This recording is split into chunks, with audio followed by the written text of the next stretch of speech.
Uh-oh, I'm by myself. Switch us. I'm sorry. I'll explain. I had to reboot. Sorry, everybody. Welcome. It is Thursday night. It is time for Revolutionary Change. I'm Jen Perelman. I'm Peter Hager. And what happened that you needed to reboot? Well, you were saying it was choppy. And then when you went into the countdown, whenever my end doesn't show the countdown and it just goes black, I know that it's not it's not a good connection. Sure. So I left and came back, thereby ruining the moment. Sorry. Oh, that's okay.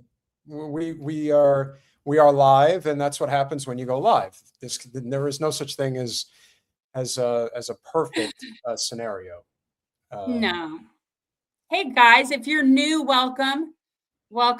You know, we are very suppressed. I can't tell you how many comments we get on our clips when I go and look at the comments of people saying, God, you guys are shadow man. You guys are getting suppressed, like constantly. That other people are just noticing that. It's crazy.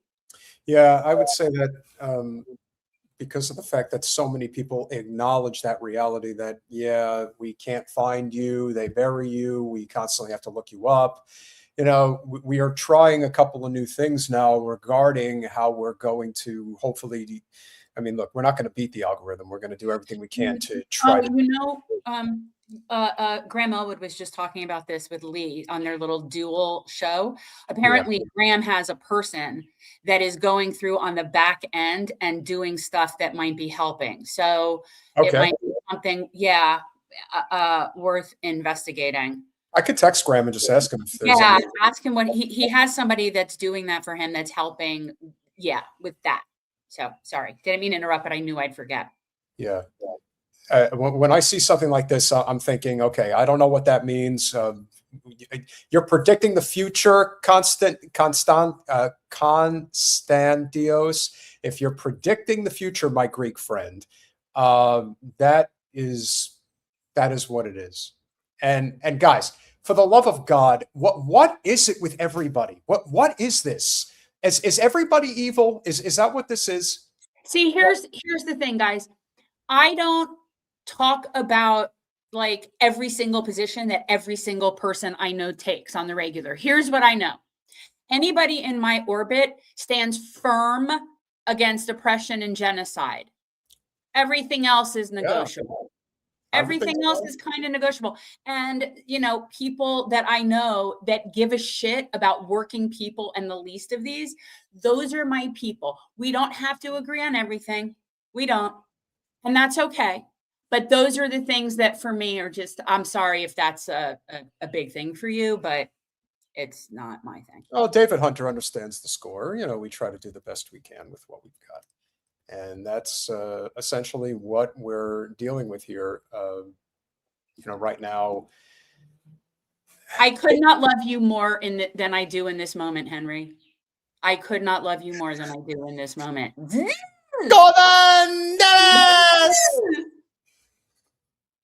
That is a really fun movie. I love that movie, and I love Chris Tucker in that movie. The whole thing. Well, I personally think that any role that Gary Oldman takes on, he embodies that character. Oh, him too in that. Oh, yeah. Yeah. Flamethrower, my favorite. And by the way, we did get, speaking of like off the cuff topics that you and I'll go into, sometimes it's amazing that you're not Gen X. You're Gen X adjacent. But we got a comment on one of the clips saying that he was a new subscriber because he liked that I brought up who the real Mr. Wonderful was. Oh, Ordinoff. He said, I am a subscriber because of the wrestling talk.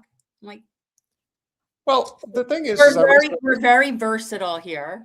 Well, the wrestlers used to be these larger than life, you know, bodybuilders, if you will. Paul Ordinoff is definitely one of them that, you know, really stood above the rest. But seriously, look at him. Colin, how we doing on the clip? He was great. Colin's like oversaturated right now, I think, with clips. But like we might need to go in a different direction. Yeah, you can pull Tucker because that's for Saturday. I should have mentioned that. Wait, are you gonna? I mean, Tucker was great. If you're talking about that interview that he did with the Israeli journalist, I mean, he was great in that. But You know, Who again, actually, people that'll hate on you for even giving remote props to Tucker. no, Tucker gets credit when he deserves it. And same with Candace. And there are people out there, you know, Ryan Mata, who was just on with Zach. You know, there are people when you're right on a core key issue that we're fighting on the front lines are, that's where, you know, you do have to break bread. And if there are those that, you know, feel that the only way that things can be done is by not collaborating on key issues, which is, again, the divide and conquer strategy that has worked for quite a while. It's working now in a It very doesn't work with profound me. way. It won't work for me, right? Like, so when people put shit in about finding differences amongst the people that are fighting for in the class war on the correct side, right? Like, don't create drama. We have enough problems. We have enough people working against us. We don't need more drama. We're going to be very firm and direct right off the bat. I don't believe for one second that the election results were on the level with Thomas Massie. Yeah, There's no way. We're going to dive too in. much evidence that suggests otherwise. And The math ain't mathin'. The math ain't mathin', and we're going to give credit to Nope. friend of the show, Kim Iverson, who's obviously done some solid work and caught some very important information that I thought is worth bringing up. But I want to preface this with, we've talked constantly about the Democratic Party establishment, the Democratic Party base voter. Despite what people think, the Democratic Party base voter is not the progressive populist that people want to make this out to be. The Democratic base voter is in many ways very similar to the Republican base voter in that they are typically white, older, and comfortable, because those are the people who donate to politics. The people who donate to politics are the ones who will oftentimes always get what they want, if not every time get what they want. There is also a serious problem that Jen has mentioned time and again ever since we started the show, and that is the overwhelming majority of people, not just in the United States, but particularly in the US and around the world, people need upper management. That's part of the reason why people turn to religion. And not just that you shouldn't believe in God, but that your entire life is based around the concept of God, that I live through Christ and that everything I do has to do with him, instead of free will, as if free will doesn't exist, as if you do not have the opportunity to make your own decisions. And a prime example of that is local Kentucky media covering the election night. This is what they put out there. Still a top story tonight at 6 on WHAS 11 News. Kentucky in the national spotlight. Today, the conversation after Thomas Massie's stunning defeat last night. You see the results on the board behind me. The conversation's now switched to the immense influence of President Donald Trump on this Kentucky election. Hello, everybody, and thanks for joining us. I'm Doug Proffitt. Where did it go wrong for Massie and right for Ed Gallrein? WHAS 11 political reporter Isaiah Kim Martinez and photojournalist Jessica Farley report from one place where voters told the complete story. Customers in one Oldham County business. I voted for Gallrein and was really happy that he took over for Massie. Paint the picture of how the Trump-backed Ed Gallrein knocked off incumbent Republican Congressman Thomas Massie. He was voted against a lot of things that I would prefer that he voted for. Republican voter Joe Burton lives in Henry County. Gallrein swept nearly every county in Kentucky's 4th Congressional District. John Canfield had voted for Massie in the past, but not this time. Very anti our president. Not anti-Trump, notice. Anti our president. Our These leader. Are people that the leader, you can't question their leader. These are people that think every aspect and every branch of government should all follow the president. So they in theory believe in a dictatorship. Oh, 1,000%, which is why one of the biggest reasons why Washington is one of our greatest presidents is because there was a massive movement led by the likes of Aaron Burr in the early years of our republic that wanted a monarchy for ourselves, that wanted to have the same government as the United Kingdom and just bring it here, just basically bring it here and have our own. And of course, Washington set a lot of precedents that unfortunately numerous ones got broken, but he was able to set a precedent in that very early period of our republic that he was able to save us from complete derailment, because there are people who think just like this. Like, they really do. Well, Like, it just bothers them that their congressperson isn't getting in line with our leader. They have this concept. These are people that really are, they're probably a lot of military. I would think a lot of ex-military people, very following. Yeah, there is some of that. There's no question, because you basically you have given your life away essentially when you join, especially if you're a Marine. Like, you've basically given, yeah, you give your life away. You're basically saying, I commit myself to whatever I'm told to do because I'm willing to die for it. And in this case, as foolish as it may seem, they are willing to die for it. Exactly. Okay, let it play. It seemed at times, and I just got to the point where I couldn't support him anymore. I want to thank President Trump for his support. UK political science professor Stephen Voss breaks down Gallrein's victory. Enough voters were unhappy that Massie was not sticking with their party's president. If the legislative branch always votes with the president, we do have a king. This is the coffee house and cafe in LaGrange, where actually both Ed Gallrein and Thomas Massie spoke to voters just a week ago.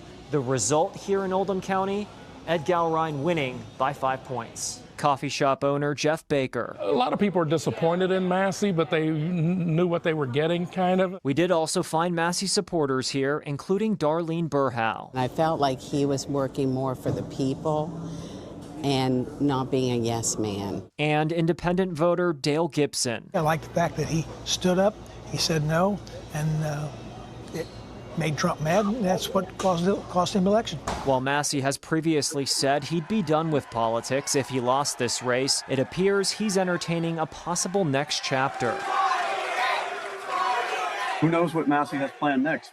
What happens in 2028? He sure was teasing the possibility that it's something other than retreating to private life. You've made a compelling argument, and we'll talk about it later. Thank you, and God bless. Isaiah Kim Martinez, WHAS 11, on your side.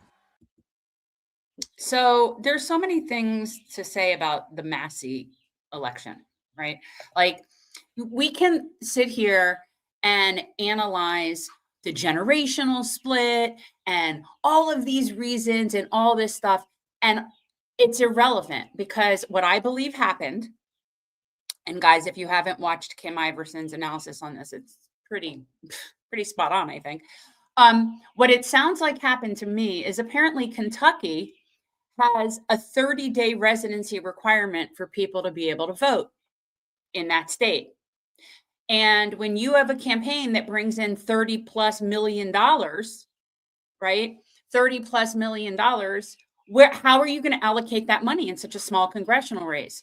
Well, how about you rent and or buy and or set up housing for thousands of people who are, I don't know, dual citizens with a Nazi state somewhere else, let's say hypothetically, but they are citizens, and it only takes 30 days to establish residency. So you spend all that money establishing residency for a whole bunch of people.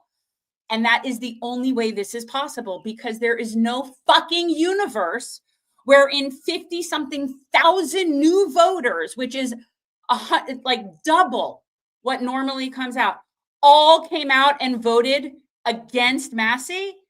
That's statistically impossible. It's not possible. So clearly they brought in voters. At a minimum, they brought in voters. And if somebody were to really dig, I bet you would find the receipts for all new rental properties and all new people that are from other places that somehow started coming in a couple of months out and registering to vote. Yeah, and I also think that this is a reflection of reminding everybody what actually happened and where this country truly went off the rails, which was in 2016 and the rigging of the Democratic presidential primary against Bernie Sanders, led by Debbie Wasserman Schultz in favor of Hillary Clinton. And one of the more obvious examples of the manipulation that went on behind the scenes was after the fiasco that was the coin flipping in Iowa, among other things. And then, of course, Bernie blew out Hillary in New Hampshire, and it looked like this was going in a very poor direction.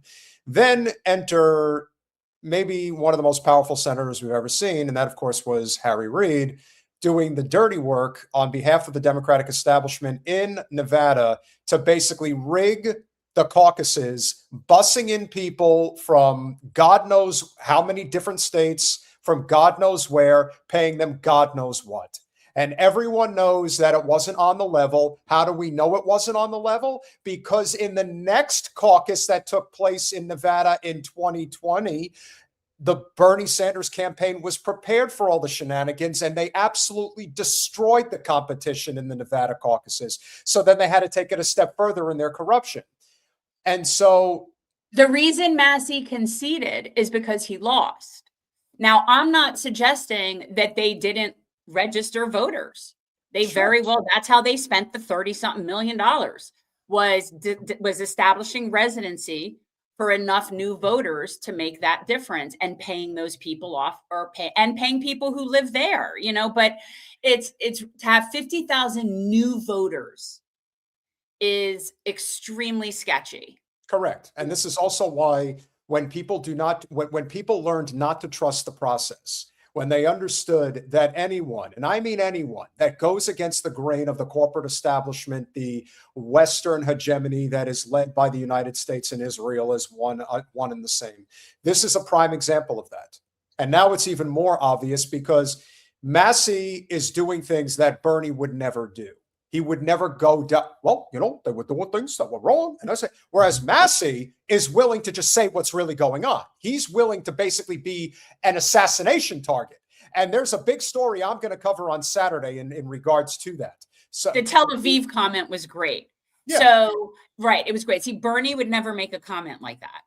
No, absolutely and it was not. Glorious. And that's what makes him so unique in that respect. Now, we want to take this thing a step further to prove to you that this is a very likely con job that is being pulled over our eyes right now. Not that we weren't immediately skeptical of it, because on the surface, you would think, yeah, I mean, we see that money does influence elections in a substantial way. But what it really comes down to is, what was the money really being used for? They could say that they were running ads, you know, relentlessly all the time, but to spend $30 to $35 million on a primary election in an off-year election, in a midterm election year in Eastern Kentucky, which is one of the poorest regions in the entire country, and for them to have to spend that money. Do you really think they were spending it all on ads? Or do you think it's possible they may have been spending it on ways to ensure that the people that they needed to get to the polls, you know, kind of like Mayor Daley making sure that dead people voted in Chicago all those years ago?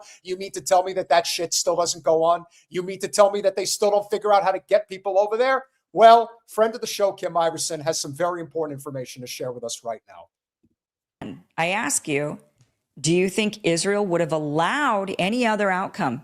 And do you think that they would be willing to do anything at all in order to get what they want?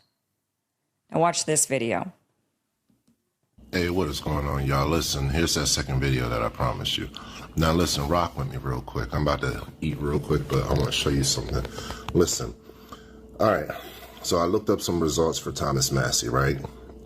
Just to kind of see, like, how many people were voting in Kentucky around that time, and in the primaries specifically, right? So it first gave me the general election results, and you'll see right at the end there. I'll show you that right here. But you'll see right at the end here. Let me see. Go a little bit higher. Here it is. All right. We have 278,000 votes, right? That's general election kind of results. Right here, we have 167,541 votes, 256,000 votes, 162,000 votes.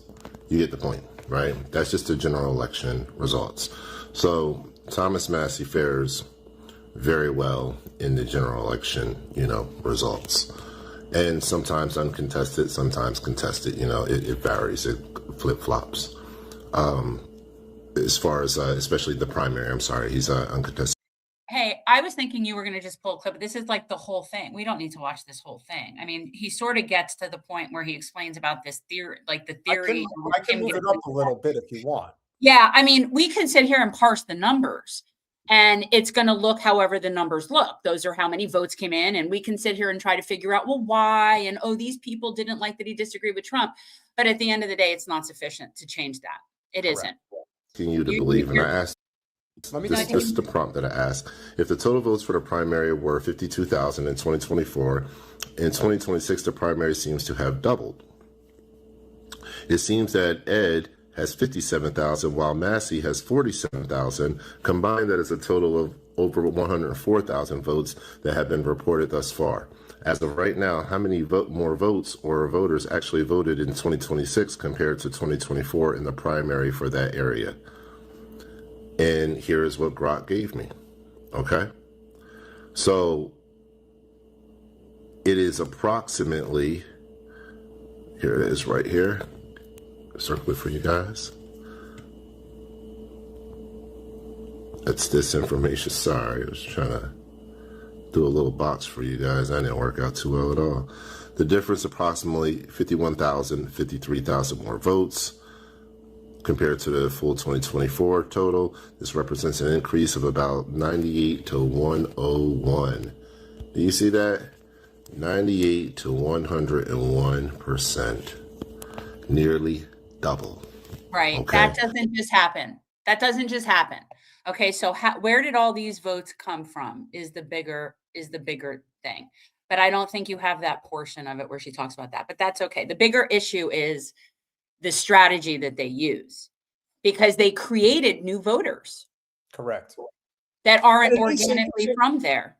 Well, and this is near the end now, and I think that this will probably explain it. Let's see if he mentions what the real issue is here. He has the whole influx of all the brand new voters.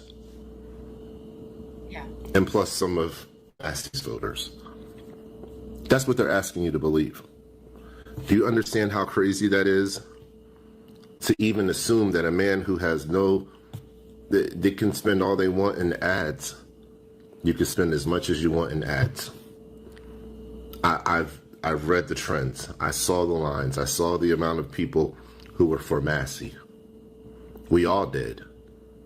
There was no big group of people that were for Ed. He could barely fill a garage. Like, it's true. Did you see his guys? If you didn't see his little victory party, it looked like the little room at the senior center at Century Village with like 20 people in it. Mm-hmm. Well, not that everybody knows what the Century Village is, although the name kind of does give it away. Not that people necessarily live that long. Point is, what you have here, and this is the other thing that doesn't get talked about enough. Republicans, especially old school Republicans, are very much noted for going to the polls. So the idea that there is at least 11,000 mail-in votes for Gallrein, that's not, especially when you consider the age. Okay, exactly. This is, again, it's a known thing in Republican voting circles. The voters who are Republican, almost, not completely, but overwhelmingly, vote on the day of the election, and they vote in person because it's sort of a community get-together. And in a place like Eastern Kentucky, that is definitively how it's done. So the idea that they had at least 11,000 mail-in votes specifically for Gallrein, that immediately should throw up the red flags. And again, it's not to say that they didn't get 57,000 votes for Gallrein to win the election. Oh, they got them. They bought them. Yeah. This is. I would love for somebody to tell me how many of those voters, of the mail-ins, we can even just let's specifically go with the Ed Gallrein mail-ins. Okay. I want to know what percentage of those are dual citizens. I want to know what percentage of those people relocated to that district. That's more within 2 months of the election. And again, these are things that are not illegal. But it really goes to show you that this is not a legitimate representation of that district.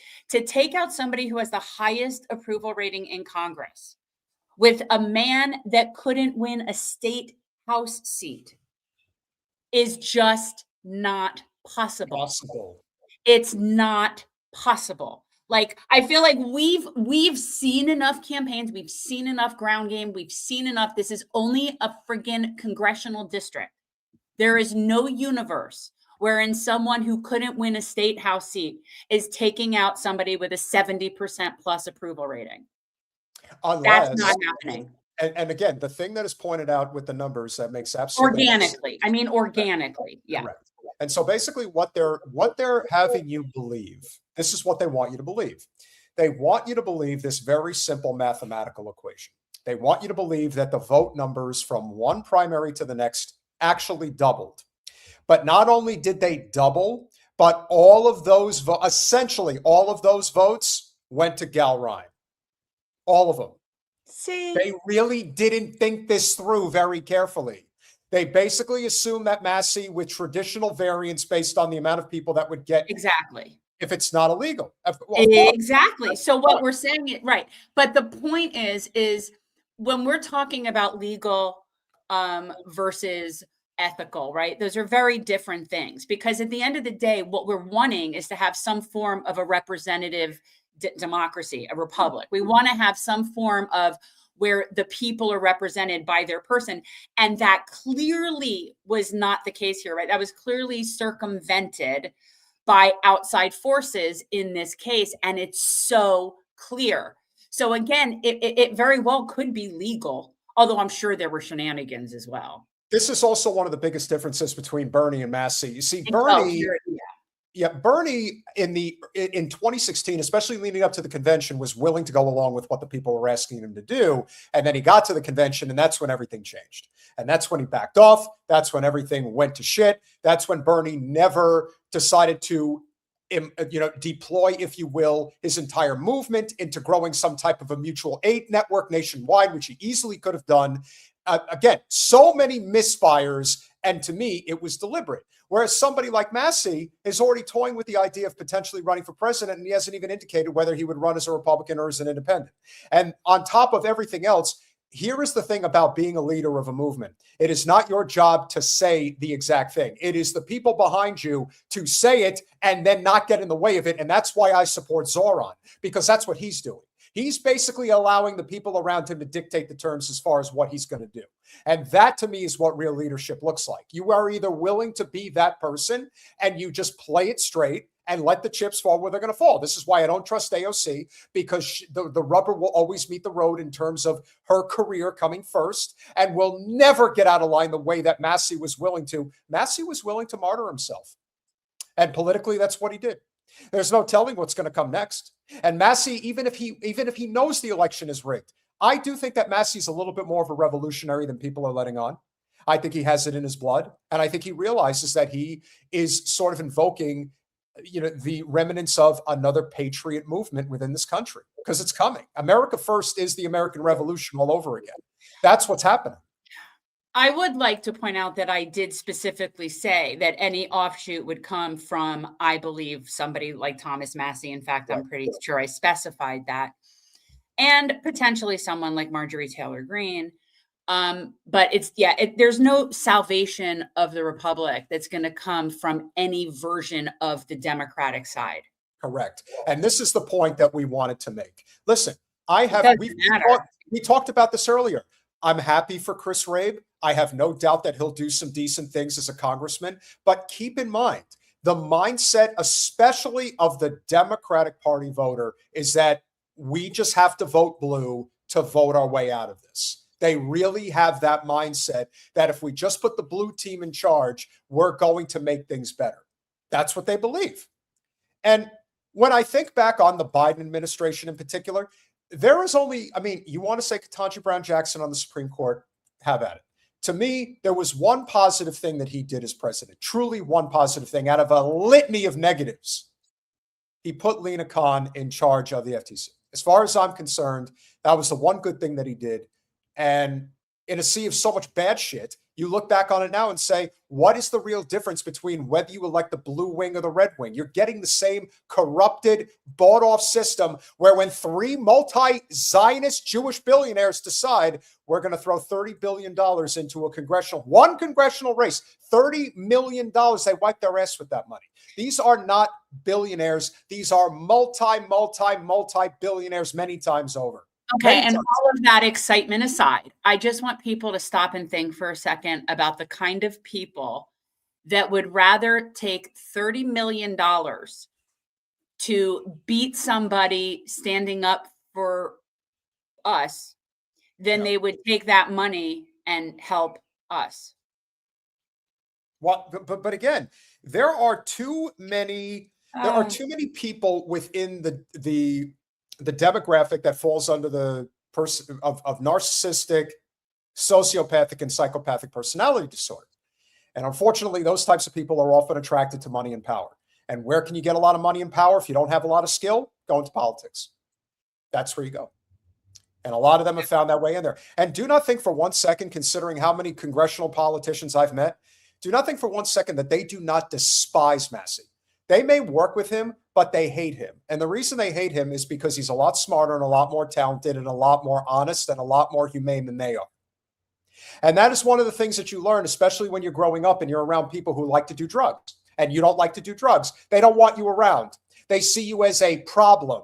They see you as an enemy because you have tolerance and you have resistance to things that are not good for you. And rather than say, man, I really admire somebody who has discipline and tries to take care of themselves and sets a good example. Fuck that person. They think they're better than us. That's how. Well, the other good thing that this did, I think, is that now you have infinitely more people on the red team that have lost. Revolutionary. Yeah, I mean, this was really, I think, the final nail in the coffin for a lot of people in terms of even participating in electoral politics. Like for me, we were talking about this earlier. I'm done. We have to address what we're gonna do. Yeah. We're gonna have to address, Peter and I, what we're gonna do with the PAC, but I really do think there's no point in participating in electoral politics. And quite honestly, even if, let's say, hypothetically, Massie had won, which, that would be better representation of the people, but that still doesn't change the fact that we're in a downward trajectory into capital hell.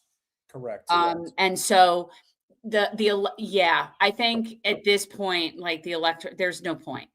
There really isn't. I probably won't vote again. I want to say one thing. I want to be very clear about this, David, and this is the type of shit that you throw and other people throw that pisses me off. What you have to understand is that most of the time, these are simple bills. These are bills as simple as naming a post office. Okay, I've sat in the congressional chambers. I can assure you that a lot of the stuff that gets passed is stuff that has no bearing whatsoever on whether or not there is something of massive consequence going on. This is something that is a big problem when people say, it's like when Bernie Sanders was running the first time and he was on the debate stage saying, that Hillary Clinton and I voted together 94% of the time. What about the other 6 or 7% of the time that you weren't voting together? You see, those are the votes that really have consequence. Those are the votes that actually really affect your daily lives. And this is the big problem when people are getting on, up in arms about, well, Massie voted with Trump 91% of the time. He also has voted against my right to choose. Correct. I have serious policy problems with him. Sure. However, David, it doesn't change the fact that he had over a 70% approval rating in his district. That's the highest approval rating in Congress. And so there's shenanigans afoot. And it has nothing to do with whether or not I agree with Thomas Massie on a shitload of stuff, because I don't. But I do think that he is not a corporate whore. And I do think that he is fairly reasonable when presented with information. Those are things I tend to believe about him, but he's not owned. And that's the key thing. And this is why we cannot get distracted from these specific nuances about, well, he voted this way, he voted that way. Here's the thing, guys, whether we like it or not, we're heading for revolution. We're in it. It's already, the thing about the American Revolution is that prior to the declaration, it was several years. As a matter of fact, if you really want to talk about when this thing really started, like if there was like a true sort of inflection point in our nation's history as far as when this actually went down, you would know that it was the Boston Tea Party. That was officially when the revolution started, and that was December of 1773. You're talking about 2.5 years prior to when the Declaration was actually put on the table before things really started getting out of control. And then you had a Revolutionary War that lasted 6 years. So, well, 5, but still, these things don't just happen quickly. They take time. And we are in it right now. And we will look back on it whenever this thing ultimately unfolds and realize that the revolution that I love Ozma. You need to learn jujitsu. Yes, you do. Yeah. Well, also get a taser. I maybe get a taser. That might. You need to learn how to shoot a gun. That's the other thing. I know how to shoot a gun. In fact, I used to be marksman first class at camp. I'm just saying. But that's really? Yes. I actually can shoot, but that's rifles. That's not, you're talking about a handgun. I don't want a handgun. I don't need that. I need like bear spray and a taser or something. I don't know. Colin, I need the Bezos clips that I sent over. All right, what are we talking about Bezos? Because that wasn't on our I know. I have to bring this up because I think it's actually very relevant to what's going on. So Bezos actually decided, as for those of you that know Bezos, I mean, he's one of the 4 horsemen that Jen makes a dynamite graphic on. He's Dr. Evil. Bezos, as most of you know, never, ever sits down for an interview. Ever. And for whatever reason, he felt it was necessary to sit down for an interview on, I believe, Squawk Box on CNBC. And the things he said in this interview, when we say you don't hate the right enemies, you also don't hate the right enemies enough, because the mockery that they throw at us is incredible. It's absolutely off the wall, what they believe. And so Jeff Bezos I'm not even going to tell you what he said. You're just going to listen to what he said. If I do my job right, the value to society and civilization from my for-profit companies will be much, much larger than the good that I do with my charitable giving. And I think this is an important point to make, because people forget, or they sometimes don't see, that when you create something like Amazon and you're saving, I get letters from new mothers all the time that say, like, I have no idea what I would be doing right now if I didn't have Amazon. Thank you. How did we live before you, Bezos? You fuck. We all lived just fine. In fact, hi, I'm a mom, and I actually had child number 1 and mostly child number 2 as babies before I was, before Amazon was a thing. Well, Amazon was a thing, but before it became, remember, Amazon, when it first started, Jen, and everybody who knows, Amazon was a solution to Barnes and Noble. Instead of having to go there, you would be able to do it online. But then Bezos decided he wanted to be an oligarch, and he decided to monopolize every corner of the human experiment. He was able to work at a loss for years and operated a loss for years. Please, why are you raising? How about the fact that how big of a loan was it that his parents gave him to start Amazon when he was in his 30s already? I did see this. I saw it already, and you're making me watch it again. Or what we did in the pandemic, when people could really see what an essential service we provided to them.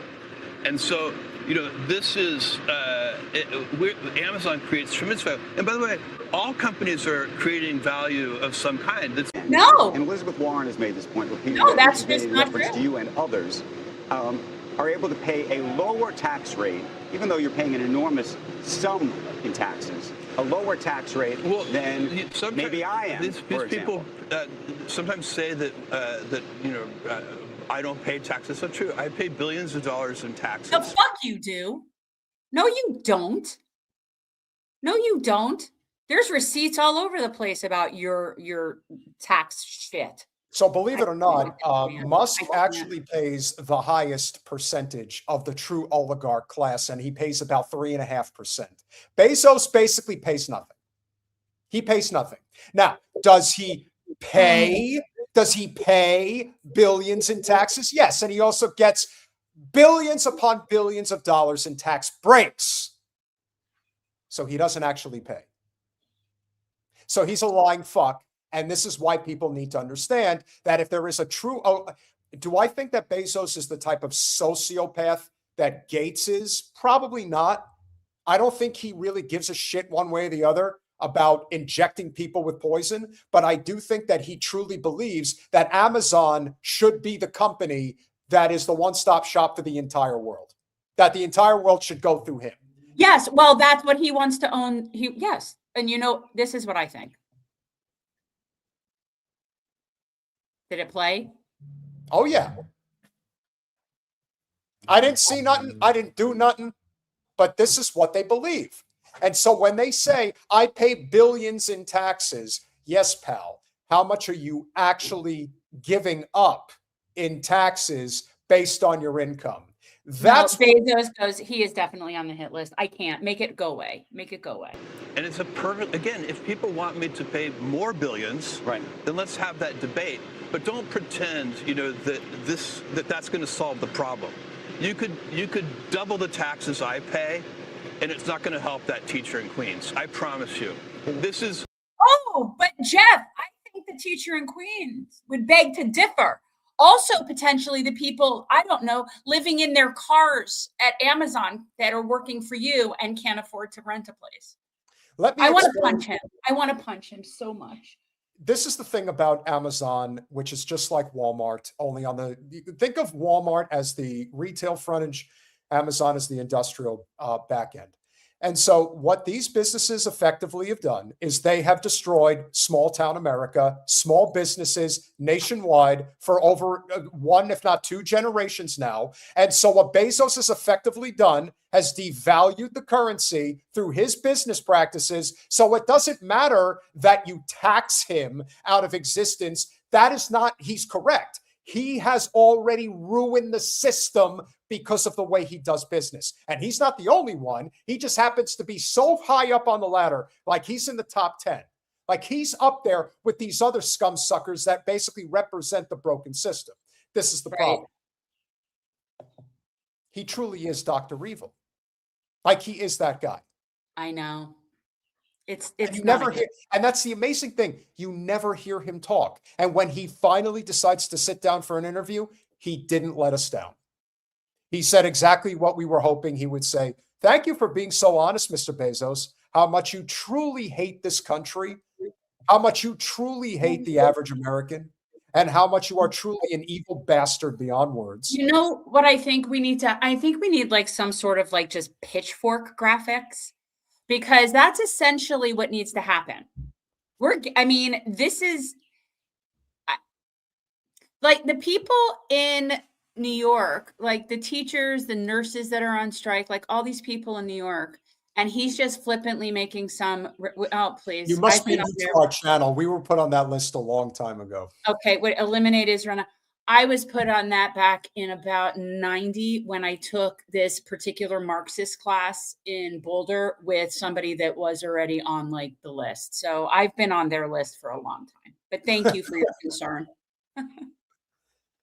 But therein lies the rub. And yes, he is, and Libertarian Social Dem is right. He's Lex Luthor, whatever you want to call him. But if there's one thing we can say definitively about Bezos, he embraces the villain role. He has no shame in being an oligarch. He is one of those guys that lives as gluttonous a lifestyle as you could possibly imagine. With that ridiculous hedge that's illegal, and instead of cutting it, he just pays the fine for it every month because his hedge is higher than it's allowed to be in the neighborhood. That kind of ridiculous entitlement. All right, what do you want to get into before we bring on our guests? Like, what do you want to get into now? I had like something that's a tidbit of good news. And then I had a chicken video. But well, those are the little things I have. But like, or do you want it? Because I don't know that we have time to get into a story. Well, I depending on when Emanuel gets here, I think what we could do, which would be a good preempt, and then if he's here at exactly 7 Eastern or 8 Eastern time, kind of segue into it because Katherine's here, obviously. And so what I would probably think makes sense is to talk about Ben Gvir and just how, on the one hand, they're going to make him. That's your comment about her? Yeah. Like, that's your comment? Oh, come on. You could do better than that, man. Come on, man. What does age have to do with it? Oh, God. Women can look great at any age. It's all about how one takes care of themselves. I think when people are evil on the inside, they look rotten on the outside. And those two reek. Ugh, I think they deserve each other. If you want to know what it looks like to be as evil on the inside, to have it look like you do on the outside, look at Ben Gvir. I mean, that guy is. Are we going to, so you want to get into that story about the pearl clutching? We don't have that much time. I thought we were going to wait for them to come on. Let's wait for that. Well, do we want to, we could bring Katherine in. I don't No, let's wait. No, we're going to wait. We're going to start on time. We're going to, But what I'm saying is we can wait on that. Did you want to bring up Dimitri? Because I know you brought yes. So guys, I just came across, it's very brief. It's like a minute and change. It's a little brief snippet of feel good, if you will, in the middle of a Holocaust. And this, I hope everybody will appreciate what I saw in this. So this is an interview our friend Dimitri Lascaris of Reason and Resist had on Laith Marouf, who, although I'm a big fan, again, we have time zone differences. And they're talking about something regarding the war in Lebanon and what's going on in Lebanon and the injuries that the Zio state have been having. Okay, so this is our little feel good for today. Share one particular piece of news, and that is that this character, Colonel Meir Biederman, was seriously wounded in South Lebanon, I believe by a roadside bomb, and he is the commander of the notorious 401st Armored Brigade, whose members murdered Hind Rajab and her family, and 2 paramedics who came to save them. And they also stormed Al-Shifa Hospital and terrorized Rafah. So that is quite a blow. Apparently, this terrorist is fighting for his life. It's not clear whether he'll survive. But could you just talk to us more broadly, not just about this particular attack, but what is happening in South Lebanon and northern occupied Palestine, and how the resistance is managing to inflict so much casualties on these criminals? Yeah, that's it. I just wanted to share that little bit of information with you guys. It's a little moment of karma, if you will. It's a moment of karma. That's what we could have it. I could call it, like a moment of Zen, a moment of karma. We have one more feel-good clip that we can play. Colin, can you pull up? You mean my chickens? You have my chicken clip? No. Okay. But I do have. I have a chicken clip. Colin, if you have that clip from the graduation, there it is. Okay. Okay. So this was from the other day, and this is perfect because we try to keep the mood as light and pleasant as we can because we know that our show is about covering very tough topics. Yes. However, this was a beautiful moment that happened at a college graduation. I want to say on Monday or Tuesday.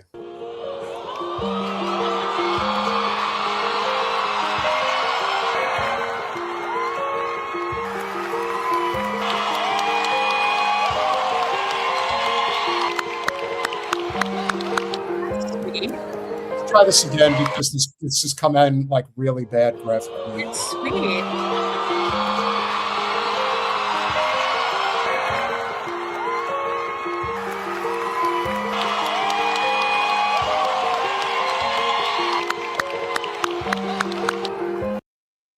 Wrapped in a Please tell me Palestinian, that they're Palestinian, right? wrapped in a Palestinian flag.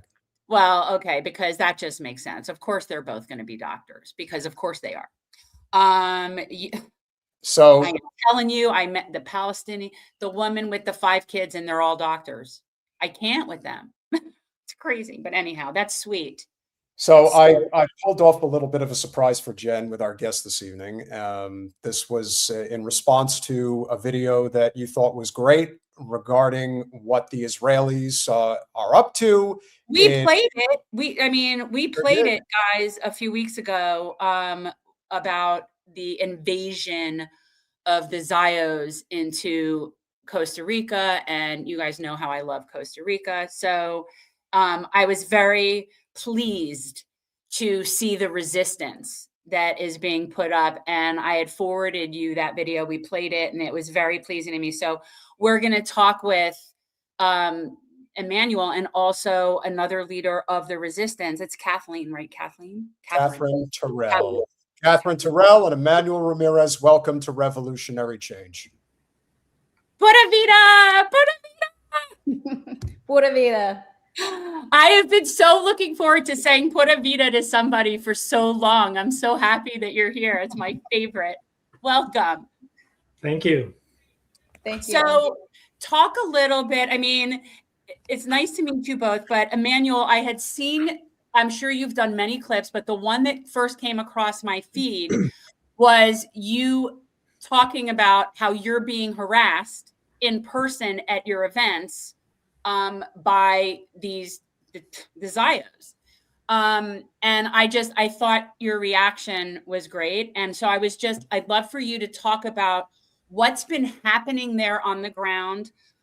You're in Nosara, is that? Yes, it's in Nosara. It's on the Pacific coast of Costa Rica.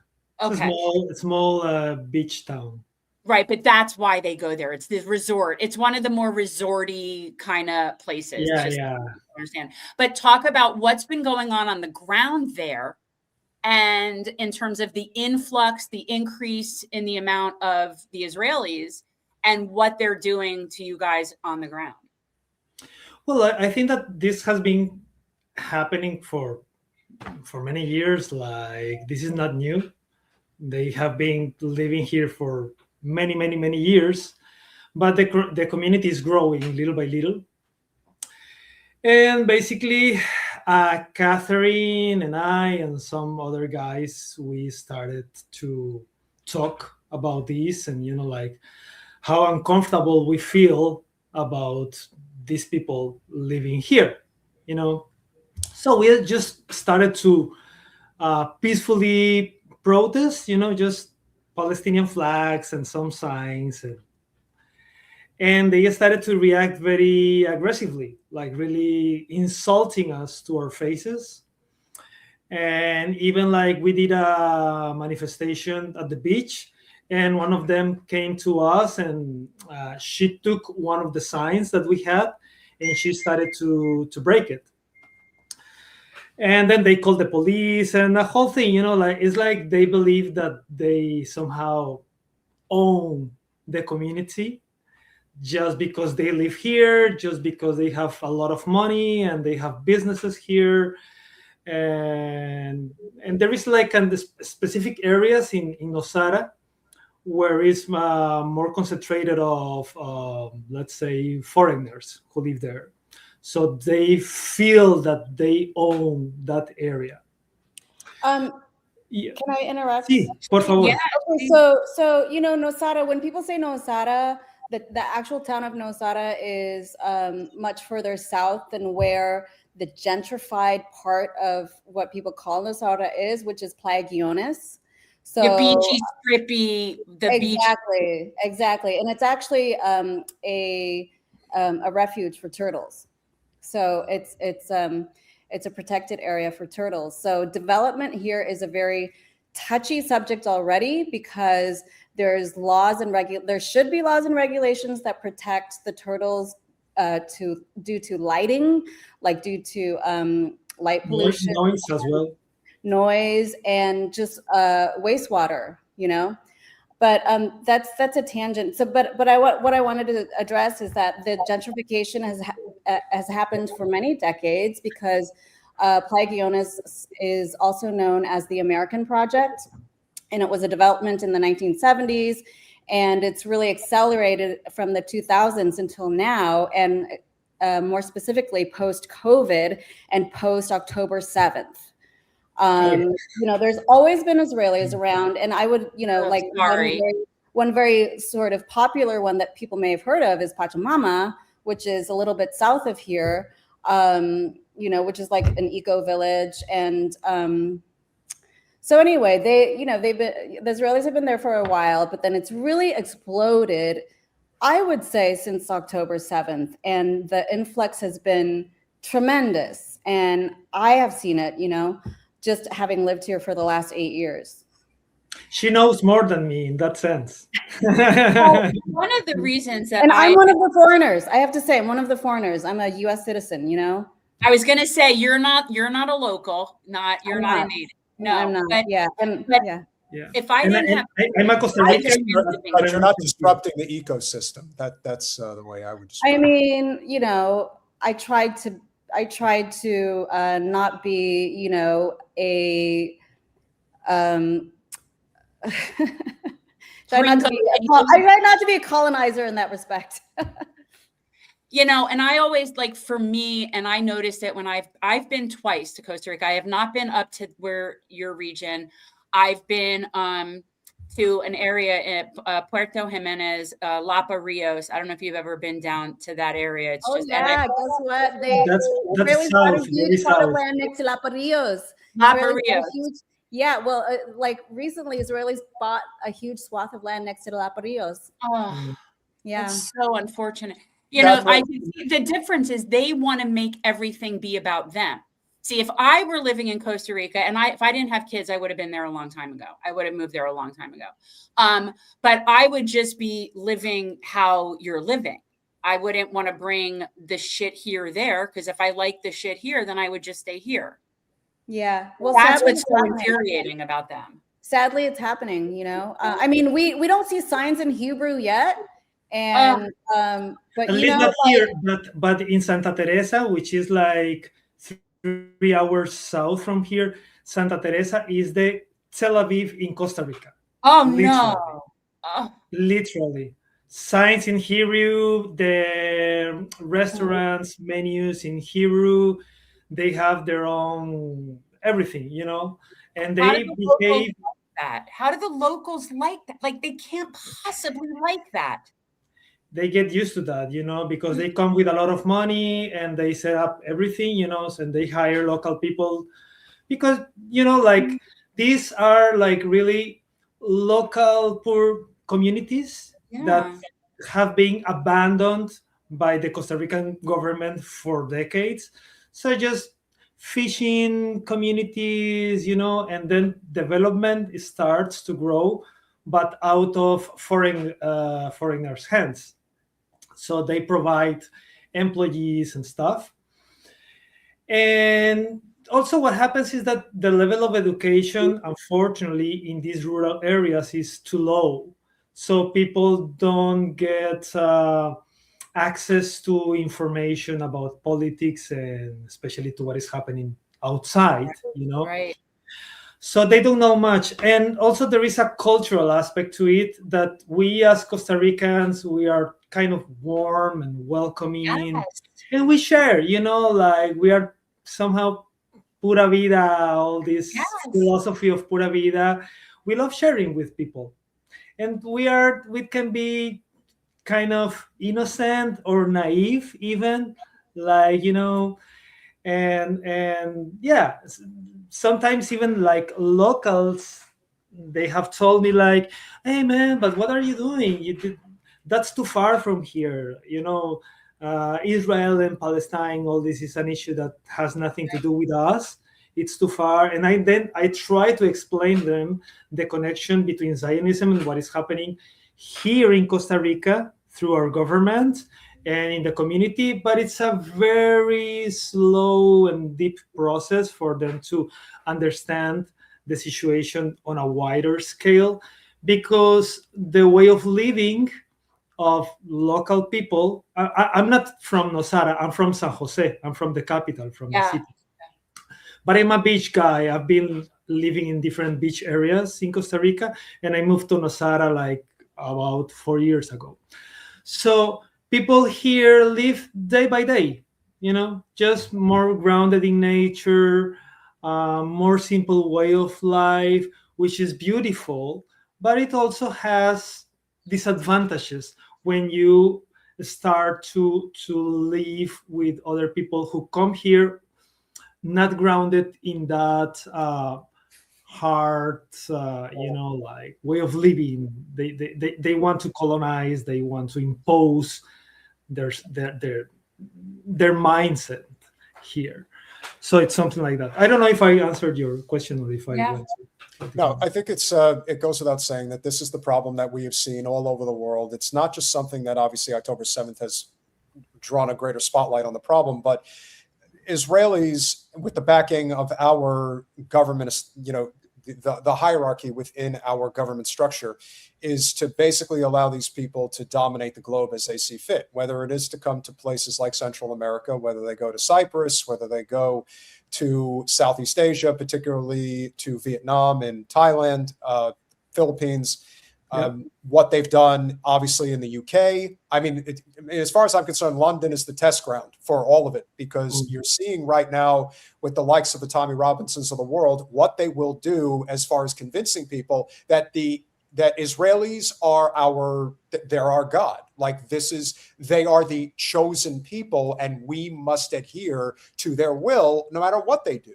And I think, as much as anything, is one of the primary drivers of why ending Zionism, or at least defanging Zionism altogether, is the global issue of our time, because they don't just come to your country to invest in it. They come there to invest in their way of life and screw your people over in the process. And unfortunately, because money in a global capitalist system flows the way that it does, the people are the ones who end up paying for the damage that your government ends up doing, because they're getting bribed. It's that simple. The Costa Rican, the Panamanian, their governments are being bribed to allow the Israelis to come in. And that is happening basically all over Latin America. Especially, I think that Argentina is the worst case. Yeah. The worst case. My partner, she's an Argentinian, so we have been following like somehow the situation there, and it's horrible. It's terrible, but it's happening all over Latin America, and it sucks. Katherine, I just wanted to ask Katherine, tell me about the organization that you have, because obviously you guys are activists with or without the Zios that are taking over your area. I mean, obviously there's other issues that are going on there, but what is the pro-Palestine movement like down there? Like, how is that?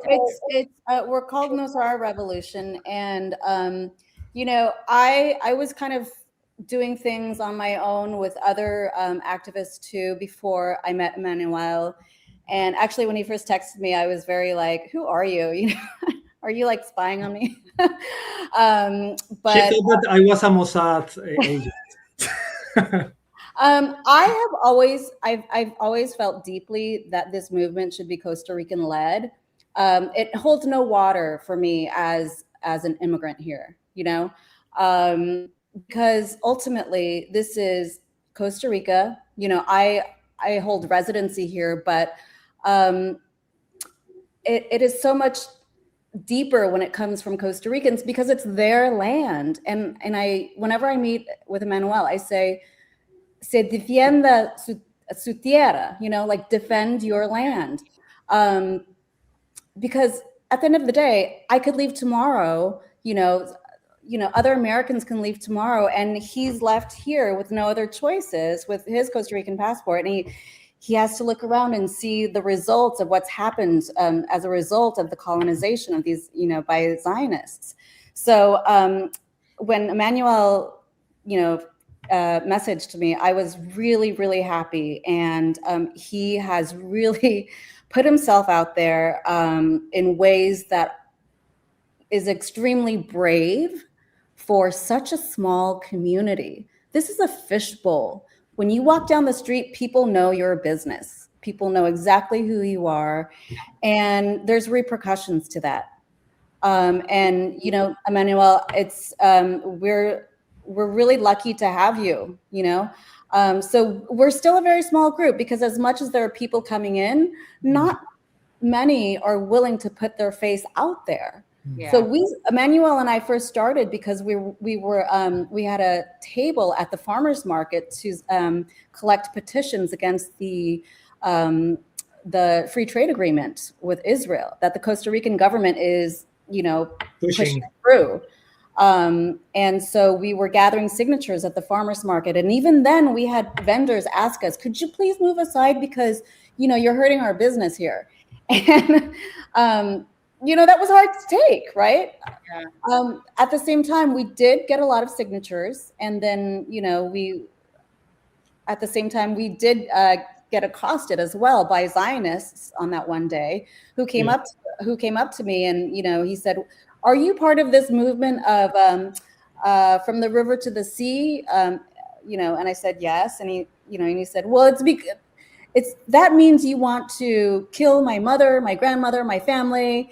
And, you know, it's just Katherine, like, I'm getting to the point now where I want to tell them, yes, I do. Actually, we do. What are you going to do about it?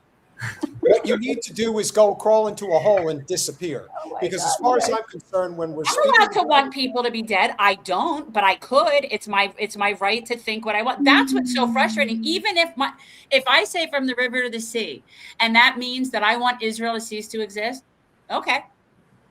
All right. Yeah. I mean, I actually do want Israel to cease to exist. You know, it doesn't mean I want you dead. You know, I want the apartheid, you know, settler colonial entity to be dismantled. That doesn't mean I want you dead. Well, there's a lot of people that need to get what they've got coming. Yeah. And again, I'm unarmed.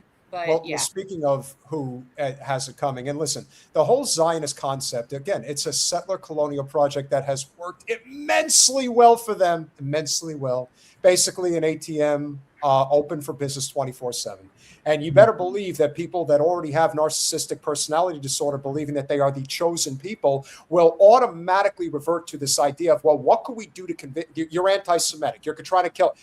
But people are seeing through it now. That's why Lincoln was always right when he said, you can fool some of the people all the time. You can fool all the people some of the time. You can't fool all the people all of the time. And that's basically where we are. They've repeated themselves over and over again to the point at which now everyone's saying, you know what, I'm not buying this anymore. And now they don't know what to do.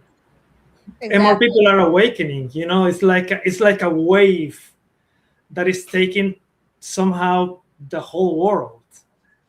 You know, it's like a process for people to awaken and awake. I mean, there were many people before me, and then I've seen like more people awakening after me, because for me it was also a process, you know. Well, so yeah, I mean, we are getting through all that Zionist bullshit that we already know that is not true. Yes. Well, we have a theory. I mean, I don't want to specifically single out, even though I think he's as detestable as any Israeli that's ever walked this earth, in Itamar Ben Gvir.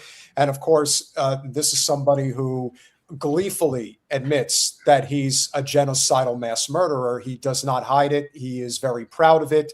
He has birthday cakes presented with nooses on them, was celebrating when it became legal to execute Palestinians in the court of law, of course, but you know, we know how courts work. And so he ended up getting caught on camera doing this little doozy the other day with the flotilla, the latest group of the flotilla prisoners, and this is what he was up to. באו עם הרבה גאווה כגיבורים גדולים. תראי איך הם נראים עכשיו, תסתכלי. תראי איך הם נראים עכשיו. לא גיבורים ולא כלום, תומכי טרור. ואני אומר לראש הממשלה נתניהו, תן לי אותם לעוד הרבה זמן. תן לנו אותם בבתי הכלא של המחבלים, ככה זה צריך להיראות. And you, Peter, think that somehow him being like tried or executed would be a sufficient thing? No, I think he needs that's sufficient. I don't find that sufficient at all. No, So. he needs the what does he need? He needs the booba. Basically, he needs to be put into like a casket and filled with all types of flesh-eating bugs. You know, things like that. Okay, well, that's fun. I am a very firm believer that people should get what they want for the people, how they treat the people that they are in charge of, right? So all those things that have happened that we've been watching, those are, and I'm not going to say it because, you know, we're already shadow banned, but those are the things that I want to happen to him, short of involving animals in the mix, because that's animal abuse. But yeah, like I think some people need to have, you know, to realize that the suffering and what that's like and feel that. I do.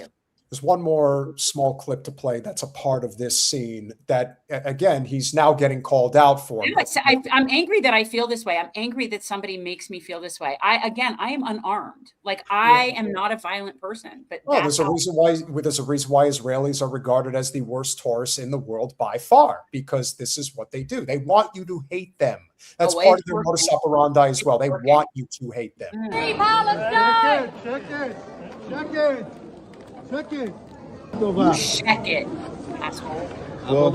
ברוכים הבאים לישראל, אנחנו בעלי הבית. ככה צריך.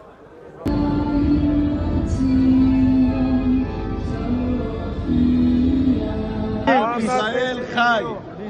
ישראל חי. כן. זיכוי, כל המטרה כאן זה לראות שאין אנשים בתהליך. לא להתרגש מהצעקות שלהם, לא להתרגש. Let me be very clear, okay? Everything that everybody just saw, that is all evidence of crime. Against those are international crimes. Those are people that were kidnapped in international waters and are being held hostage by a rogue genocidal regime. So what that is that's the stuff that's going to this will ultimately be used when there are people held accountable, if there are people held accountable, because that's a crime right there. So, I mean, listen, if Haaretz is coming out saying flotilla activists testified to physical abuse in Israeli detention, and again, you know that Haaretz may not be as bad as the Jerusalem Post, but for them to even acknowledge something like this just goes to show you that the crimes against humanity that have been perpetrated on this particular group of the flotilla it is probably vile beyond words. Like I think it's always been bad. What they did to Chris Smalls was horrible. This is how they are. And quite honestly, like other people like Tiago Avila said, it's whatever they went through pales in comparison to what the Palestinian hostages go through on the regular basis, because they have like 10,000 of them. Correct. Yeah. And is there threats of violence against Costa Ricans when they stand up to the Israelis in these areas? My guess is that the Israelis feel emboldened enough to basically tell them, you'll do as we say or you'll have lots of trouble. When we did this protest by the beach, that they called the police, because they were expecting that the Costa Rican police remove the Costa Rican citizens from a public space, and not to protest against Israel. One of these Sayos came to me and he told me, I'm going to look for you and I will find you. And I'm here. I'm here. I mean, it's like, I haven't received any specifically like a threat, like a death threat or something like that. Just a lot of insults, to my face, which I really don't care much. I'm not very much triggered about that. And some like private messages on Facebook and Instagram, like, you are an asshole and blah, blah, blah, blah, fuck you. I really don't care much, but fortunately, not yet anything serious yet. Let's see how it goes. Yeah. Katherine, what happened with that you're trying to get them to divest. I mean, you're obviously having, the Costa Rican government obviously has its own connections with the Zio state. All countries seem to. So what happened with that? Because,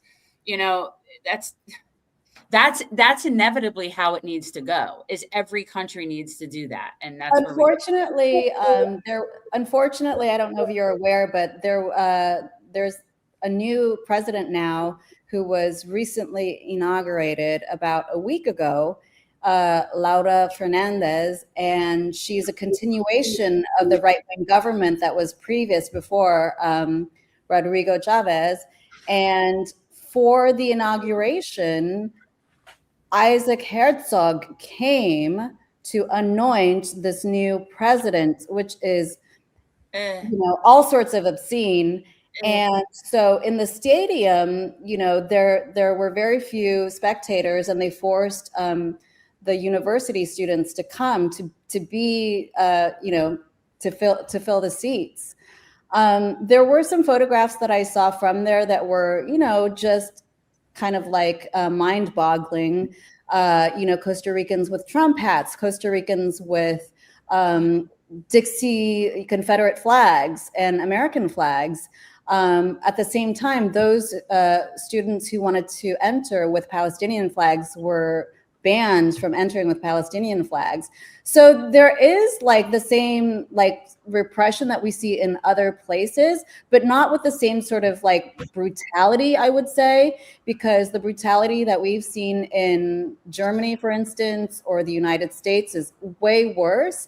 And Costa Rica, the Costa Rican police haven't really reached that level yet, but the government is very, very far right, and it's disturbing. Yeah, it's probably kind of the beginning of that. It's a small and quiet process, happening. So yeah, this government and the previous one absolutely 100% align with the Zionist agenda, pro-Israel. I don't know, Manuel Tovar, he's a minister. I don't know, I don't remember the ministry, but he was a minister in the previous government, and now he's the minister in this new government as well. And he said, we want Costa Rica to be a mirror of Israel. He said that. It was a declaration that came out from his mouth so proudly. We want Costa Rica to be a mirror of Israel. They were talking about the free trade agreement that they are pushing. It's like there is a whole bowing. It's terrible. It's terrible. Oh. Yeah. I mean, and I would like to add too that it's even more obscene because Costa Rica is a country that's demilitarized. There is no army here.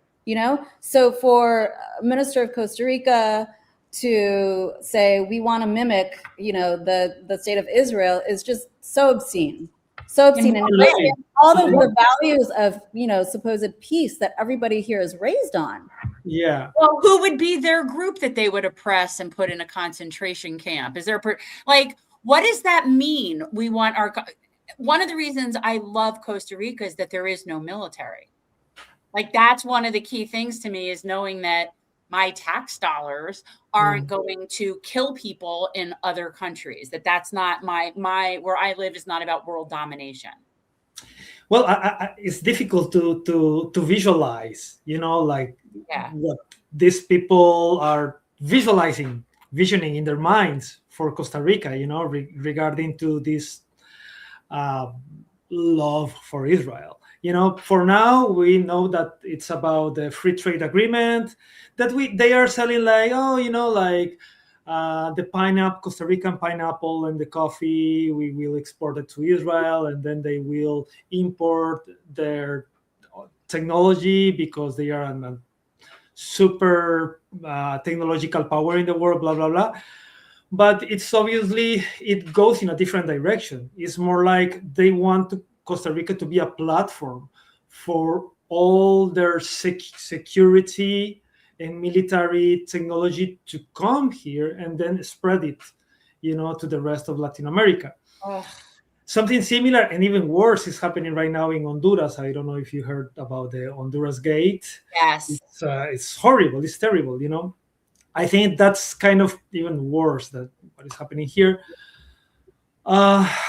So in concrete and practical terms, it's difficult to imagine what they are planning. But obviously, just having here Isaac Herzog as to be invited here. Yeah, why? It tells you a lot. It tells you a lot. You know, like basically, yeah. I mean, it's obvious. So you guys need your revolution too. You guys need your leftists to rise up and not tolerate that shit too. Revolution is global. Forget leftists. This is the haves versus the have-nots. That's what this is. The working people. The working people. There are some right-wing people that are also against this, but mostly we can say that left wing. But eventually they'll come for everybody, and that's why. I hope that too.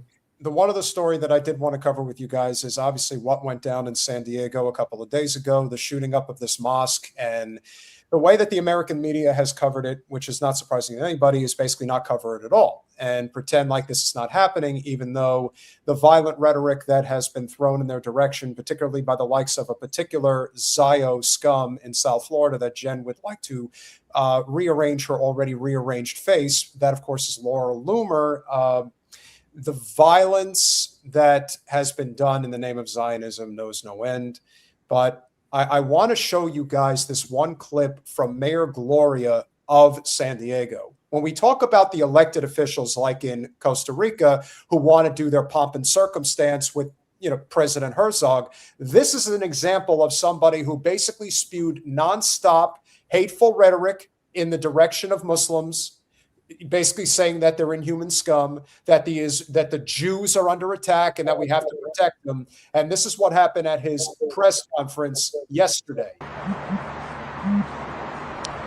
Thank you. Fucking direct result of your leadership! Your leadership! Our Muslim brothers and sisters have been talking to you for how long? You have to fucking listen to them, Todd. Just like you did tonight. It's was Trump. rolled in It's Trump. ice, Hate was speech. rolled in It's science Trump. propaganda. Hate speech. And you'll keep doing it as long as it lines your fucking pockets, won't it? Show something. Worse approval rating than a fascist dictator with shit in his pants. That's hard to do, Todd. Look at his face. Oh my God. Look at this small. Guys, I'm sorry that you're here for this. I don't normally with guests, but I am sorry. You guys, let me begin to explain to you. This man in this picture knows that he's shit. That's a man who he knows. He also knows that whatever political ambitions he may have had to run, whether it is for Congress, governor, senator of California, that's over now. It ain't happening, Todd. Or let it finish. He's okay. He's pathetic. I don't know. Had you guys seen that? Yeah. Okay. Oh, good grief. But this is an example, and this is why we hold people that are very juxtaposed on a number of political issues, but have that revolutionary spirit nonetheless in Congressman Thomas Massie and Mayor Zoran Mamdani. When you have the courage of your convictions and you are willing to basically be a martyr by standing up for what is right. Like I said, Massie just got politically martyred for his conviction on not supporting Israel and exposing the corruption within the Epstein files, that is the Zionist entity within itself. And then you take somebody like Zoran, who is now messing with the business contracts with Israel in New York City. Like, that's grounds for assassination. Like, that's how serious this is. And so when somebody like Mayor Gloria is on the opposite end of the spectrum, like we see all over the United States and in Costa Rica, where their attitude is, maybe I don't fully agree with all this, but I know it'll be good for my career if I just go Exactly. along with what the Zionists want. And now what you're discovering is that going along with the Zionists may not be the best move in the world anymore. And hopefully there will be many political heads that now start to roll, and his happens to be one of them. And, you know, tragically it has to be paid with, you know, the blood of Muslims who they've vilified so much. I wanted to add to that in terms of mayors and the reach of Israel into Costa Rica. I actually met many of the activists here because we were mobilizing against this thing called Muni World, where they were paying all expenses paid trips for Costa Rican mayors to go to Tel Aviv to supposedly learn about, like, you know, water management or, you know, this and that, blah, blah, blah, you know. And so the mayor of Nicoya, which is Nosara, is a part of, because, you know, Nosara is just part of that municipality because we weren't able to separate from them. So the mayor of Nicoya was, you know, what's the word? Courted to go to Tel Aviv. And so I met many of the other activists because we went to city council to say, no, that can't happen. And thankfully he didn't go. But many, you know, many others in Costa Rica did go, including the mayor of Santa Cruz, which is the municipality next to Nicoya right here. And wow, he's, you know, a shameful Zio. So, you know, in terms of the reach of politicians, it's deep here. You know, they were really trying to get their fingers in. Yeah, absolutely. They move both in a large scale and small scale. They go to every, you know, community to find a way to take something from there, you know, to bribe the local politicians, you know, from the small communities. Yeah, it's sad. I'm sorry that you all are dealing with them. I'm so sucks. Yeah, but thankfully, you know, with the activists in Nicoya, they pushed back against this. Yeah. And the Nicoya municipality like canceled a bunch of these events that were supposed to be from the Israeli ambassador here, you know, where they were going to come talk about water management. Hello, talk about water management of what? Like of your apartheid practices in the West Bank? No, you know, actually much of that water problem exists here already. A lot of the poor communities don't receive water, whereas the richer gentrified areas, you know, get just constant flows of water. So it's just astounding to me that the same practices they're really trying to like bring here. Well, that's why exposing the Zionist entity for all it's worth really is exposing the truly worst elements of the capitalist system in real time. I mean, that's basically what it's doing. Because as was pointed out by a couple of guests we had not too long ago, had mentioned one of the biggest reasons why the system is constructed the way that it is that when you take, for example, the poorest Black communities in the United States, Baltimore, Maryland, Oakland, California, Chicago, Illinois, what they have in common is that the banking system effectively decides who gets money for, you know, health, food, business, etc., and who doesn't. And what is a known fact in the United States is that if you are part of, especially the Zionist Jewish coalition, you are basically set for life. And if you are not part of that coalition, you are basically subjugated as they see fit to screw you. You want to put a data center in your backyard and destroy your environment? You want to frack your neighborhood as well? You want to run a pipeline through your neighborhood? You want to do chemtrail testing in the air in your neighborhood? And what are you going to do about it? Yeah. We are a militarized nation with militarized installations now popping up with these cop cities. And now again, the game has been completely exposed. And so the last bastion of support that the Zionist entity truly has in the United States is the anti-Muslim bigotry that still runs rampant. There is still the remnants of 9/11 that they have been using for all it's worth for as long as they have. So when something like a mosque gets shot up, and then the entire story gets tossed aside, and no one calls out somebody like Laura Loomer for saying the things that she did to provoke this violence. Apparently, the two shooters were very enamored with Loomer and her rhetoric, and this is one of the things that motivated them to go and do this.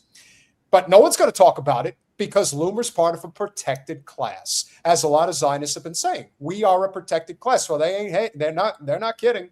I mean, it's really true. And so I worry for places like Costa Rica, where they are just starting to sink their teeth into your culture, And so I'm wondering what's going to happen, because the other thing that's also interesting about Zionists in particular, they see themselves as superior to the people that they are trying to conquer so badly. They will not even require their people in any way to learn the language of the place that they're going to. They expect you to either speak Hebrew or English, and that's it. They will not learn Spanish. They don't want to learn shit, because in the end, it's about them and not you. And to me, I cannot emphasize enough that whatever we could be doing to shine a light on this to help you guys, that is part of our mission. Cool. Wait till they say that they've created ceviche. Wait till they gallo pinto. This is Israeli gallo pinto. Gallo pinto and cafecito. Costa Rican coffee. The best food. I loved everything about, and I went to also Manuel Antonio. I've been up to the Arenal, the volcano. I've been to Monteverde. I've been to a few places, but not where you guys are. Because you know what? I'm from South Florida. So the idea of going somewhere for a beach just didn't. Well, I just felt like there were so many other ecosystems in Costa Rica that were more interesting to me than beach, because that's where I'm from. You know what? Yeah, but let me tell you that in every single beautiful place in Costa Rica, Manuel Antonio, La Fortuna, Monteverde, Nosara, everywhere in the Caribbean zone, there are already Zionists moving there. I receive messages from Costa Rican people from all over Costa Rica saying, hey guy, the same is happening here, same is happening here, same is happening here. It's pretty obvious in some specific areas like Nosara, like Santa Teresa, which is the worst, but also in Tamarindo, also in Jaco, mostly by the beach, but also in some very beautiful mountain. Monteverde. Monteverde. Someone told me like there is a place, I don't know if it's a house or something in Monteverde, where there is an Israel flag, you know. Oh my God. So yeah, it's happening all over Costa Rica. That's so that makes me and one of my biggest fears in terms of the free trade agreement is the water management, because the water here is managed by the state, same as the electricity, you know. And this new president, she has been talking about some changes in the water company. So I don't know. I don't know what is she's referring to, you know, but I'm afraid of that, you know. Like you should be. That sounds scary. Mecorot, you know, like Mecorot, they are full into Argentina, into Chile, into Mexico, and they are also talking about privatization of the electricity of power system that is also Costa Rican. It's run by the state. So of course, it's Zionism and the far right capitalist thing is like the same absolutely shit, you know. They want to privatize everything. They want to what is the como se dice in English? Dígame. To favor like the big companies, the rich people. It's the same thing, you know, the same thing. Yeah. They want to dismantle our state, how Costa Rican social well-being has been built, you know. Exactly. Which is that's the saddest, you know. They're going to come in. This is a problem, I think, with how governments are set up. And I'm not saying that China is the be all end all by any stretch, but in terms of restricting foreigners from being able to come in and set up settlement type things. Like, I feel like not enough countries are protecting their own people from foreign invaders. And what's going to happen is, because those Zios, they'll come in, they'll pay off your government, they'll take the water and the power, they'll funnel it to their settlements, and they'll drought and take from everybody else. Yeah, and they are buying lots of lands. Of course they are. Lots of lands. I'm so scared. This I mean, is of course, why. there is a problem that is an inner problem, about how the law is not sufficient Right. to stop this, and actually, the corrupt politicians here are favoring them, because there is money underneath the table, oh, I get a little piece of cake from all this thing and I stay quiet, like It's you have all rats the on permits and da, da, da, da, da. it's rats on a sinking ship. Yeah, so it's this combination of corrupt foreigners and corrupt politicians, like traitors, basically traitors to our land. They are. So it's it's a structural disease. So and with that, I think that our cause for Palestine is also linked to the anti-gentrification movement here. It's really important because that's what's those are the forces that are buying up all the land. So we do work with the anti-gentrification group here, and the leftist Frente Amplio also, which is the leftist. Is it Labor? Party. Is it Labor? Yeah, is it the kind of Labor Party? Yeah. Yeah. I think that the conclusion to what you guys are dealing with is the same that we're dealing with here in a different capacity. We have been taken over, and it's been that way for a long time. Only now people are truly seeing it because they realize that while Zionism is not the primary reason why this country's economic system is collapsing, its political system is collapsing, they do have a lot to do with it in many respects. And that is the same reason why, if they are allowed to conduct business going forward with impunity as they've been doing, there'll be other Costa Ricas. There will be other Argentinas. This is not going to stop. And the only way it does stop is when we collectively say we're not dealing with this anymore. Now, I do believe that the death, maybe not the death, but at least the removal of the US dollar as the world's hegemony in terms of currency, seeing what BRICS is doing, how they're going to go about backing the BRICS currency with a gold reserve to basically break away from, again, the US dollar having that control, because that's ostensibly how Israel survives, how Israelis are able to do what they do. And so by, unfortunately, the sinking of our nation, that's going to result in the death of Israel's nation as well.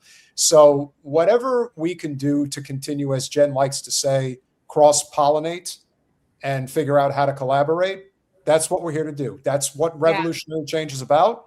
And obviously, we can't thank you two enough for obviously doing what you're doing, even if it feels futile at times. No, it's not.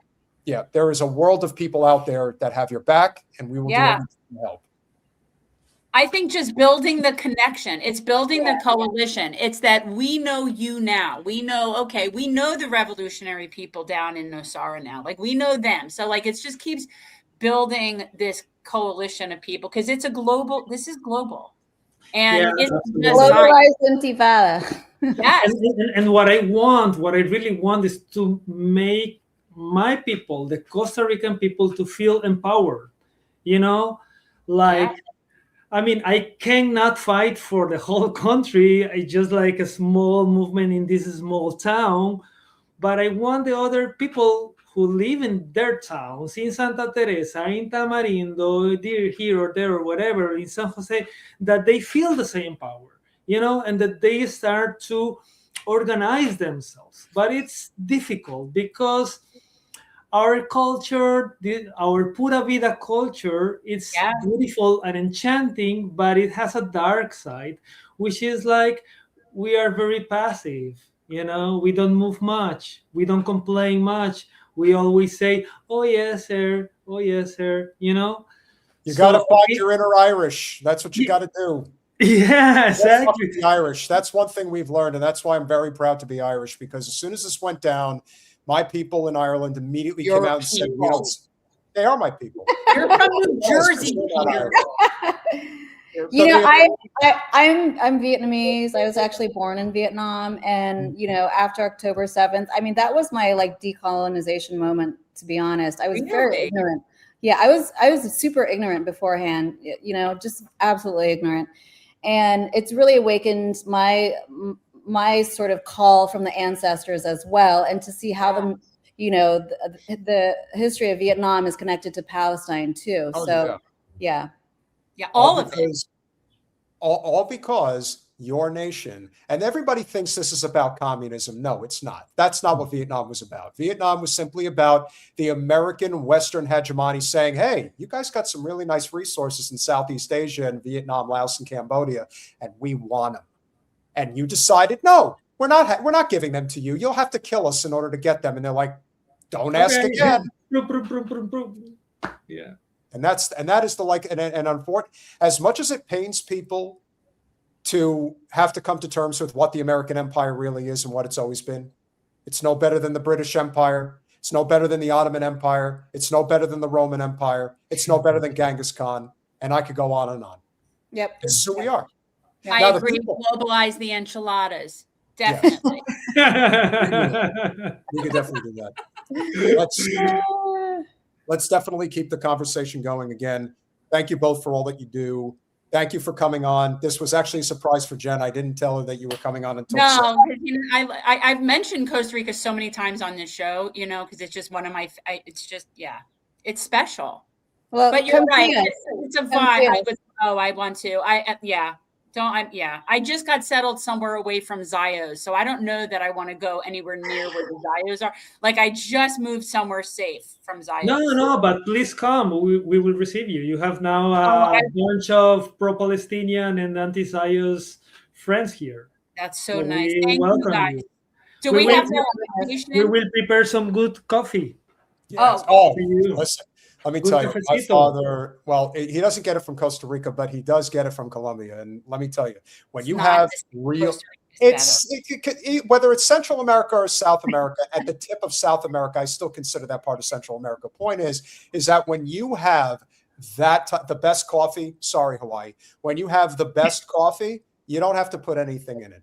It tastes so good that it's amazing. So you guys have a lot of great things in your part of the world, and you better stop the Zios now, because if you don't, they're going to take all those wonderful things away. So here's to supporting the Costa Rican effort as well as the global effort to stop Zionism, hopefully once and for all. Thank you so much, guys. Fuck Zionism. Pura vida. Pura vida. Yeah, thank you for having us. Yeah. Buenos noches, mi amigos. You have all their stuff in the description. Links in the description, okay, guys. Yes, check out Nasara Revolution. Bye, guys. Bye. We certainly hope that you all enjoyed that conversation. And I did. You know how much I love the Costa Rica. I love all things Costa Rica. Truthfully, I do. Of course. So my kids know that they're the only reason I don't live there. Please consider going over to Patreon. What are you doing? I didn't mean to touch it. I'm sorry. I just went to scroll my thing. Please go over to patreon.com/revolutionary change for as little as $5 a month. You could become a paying member of our small but mighty, despite heavily suppressed, yet still growing channel. We recently passed 126,000 subscribers. Still no plaque. We're probably never going to get one because they hate our.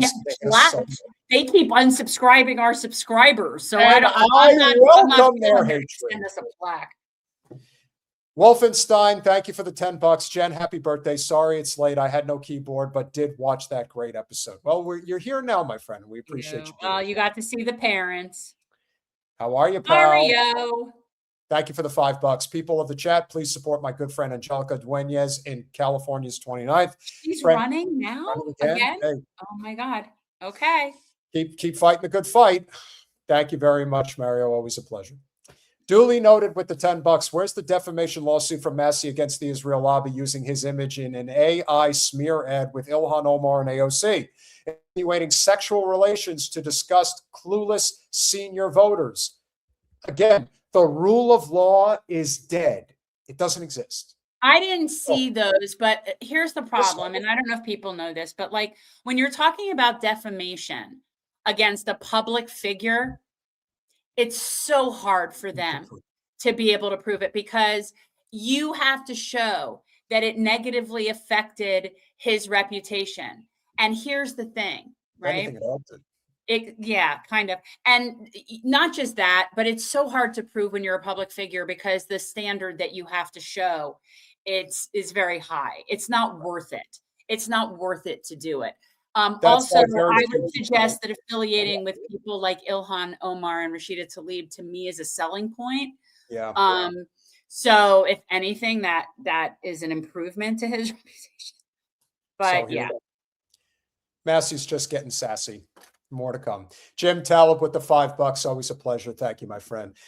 Libertarian Social Dem, being a 7-month member, wants us to know, even though the younger people on the right are anti-Zio, however, they are anti-Jew, anti-Black, anti-non-white, and Muslim, and using Christianity for white supremacy. I would say that, listen, we've had a couple That's fairly accurate. That's Yeah. fairly, and that's a big part of the problem. And I keep saying it over and over again.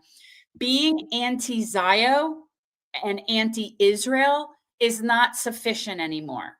Correct. It isn't. There is a huge difference between being anti-Israel and being pro-Palestinian and pro-oppressed peoples.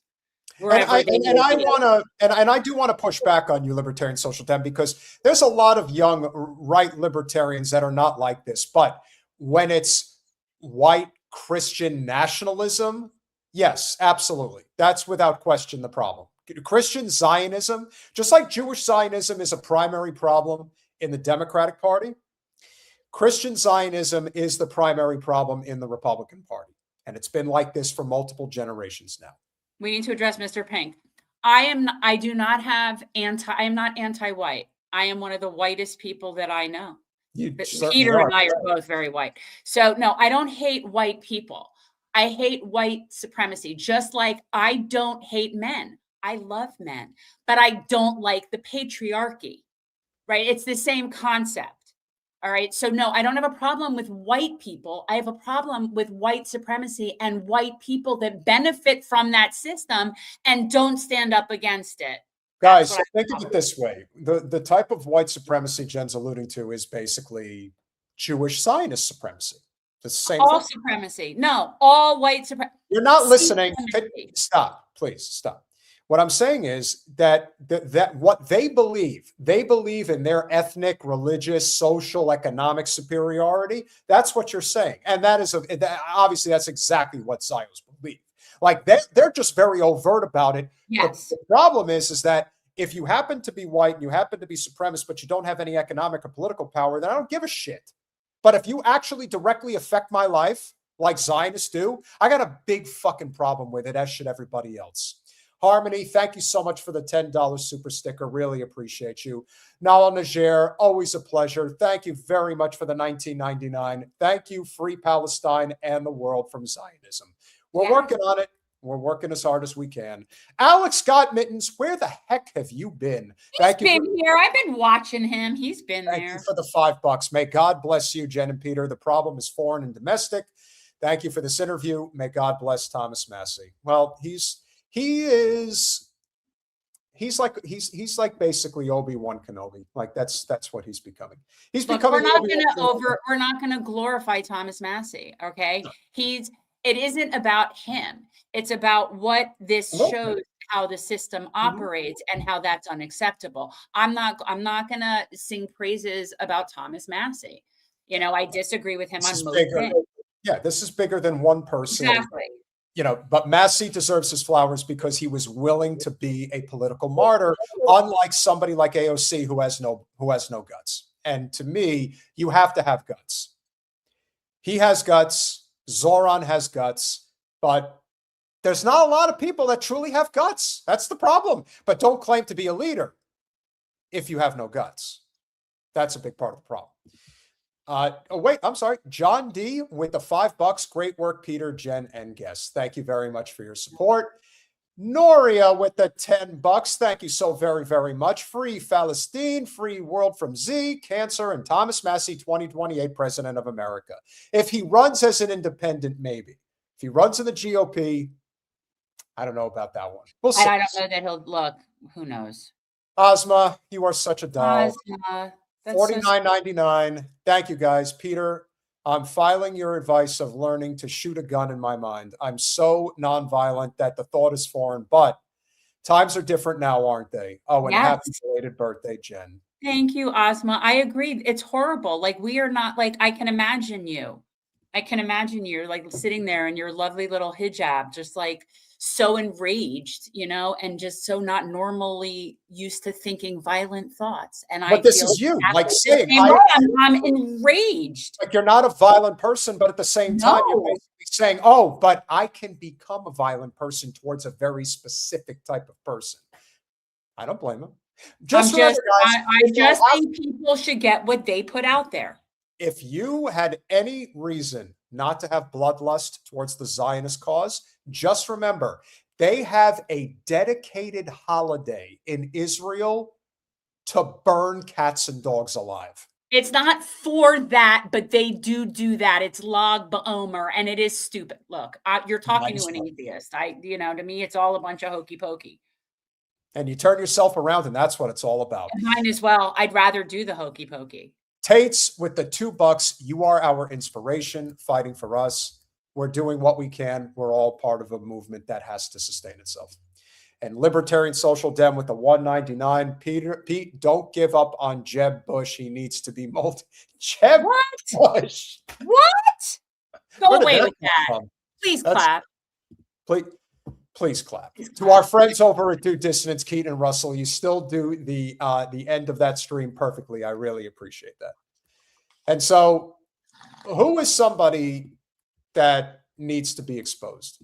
Who is somebody that I think history has shown, this is one of the big tragedies of Zionism, and one of the big tragedies of our history is that for so very long, people that we thought should have been revered and appreciated turned out to be people that are less than decent. They're actually downright disgusting. Now, anybody who has ever listened to or watched any of the films that Frank Sinatra was in over the years, he's obviously a hell of a talent. He's the crooner. He was the leader of the Rat Pack.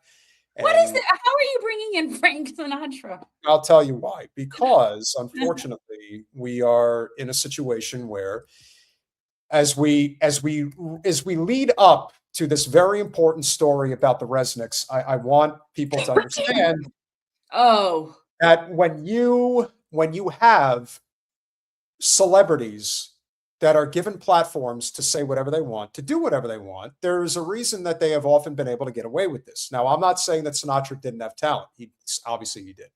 However, when you learn this bit of information about Sinatra, aside from the fact that there is a growing belief that Sinatra may have had something to do with Kennedy's assassination, this is one of the reasons, Jeb, I don't know who that is. We don't know who that is. So you have to explain that one to me. Yeah. I got to know that. You had on our show. From North Dakota. Yes. Yes. And I do agree that he will hopefully learn, and I will continue to try to help him to learn, because again, he grows up in a state that's 95% white. He only knows white culture, and he has been convinced that white culture is being erased. So that's that. And again, he doesn't. Well, you know what? It kind of is. But here's the thing. Is it really that great? And also my theory. Not from a food perspective, I could say that. No. And here's the thing. People really, the melanin thing. See, we all started out from the same woman. We all come from the same woman in Ethiopia. Right.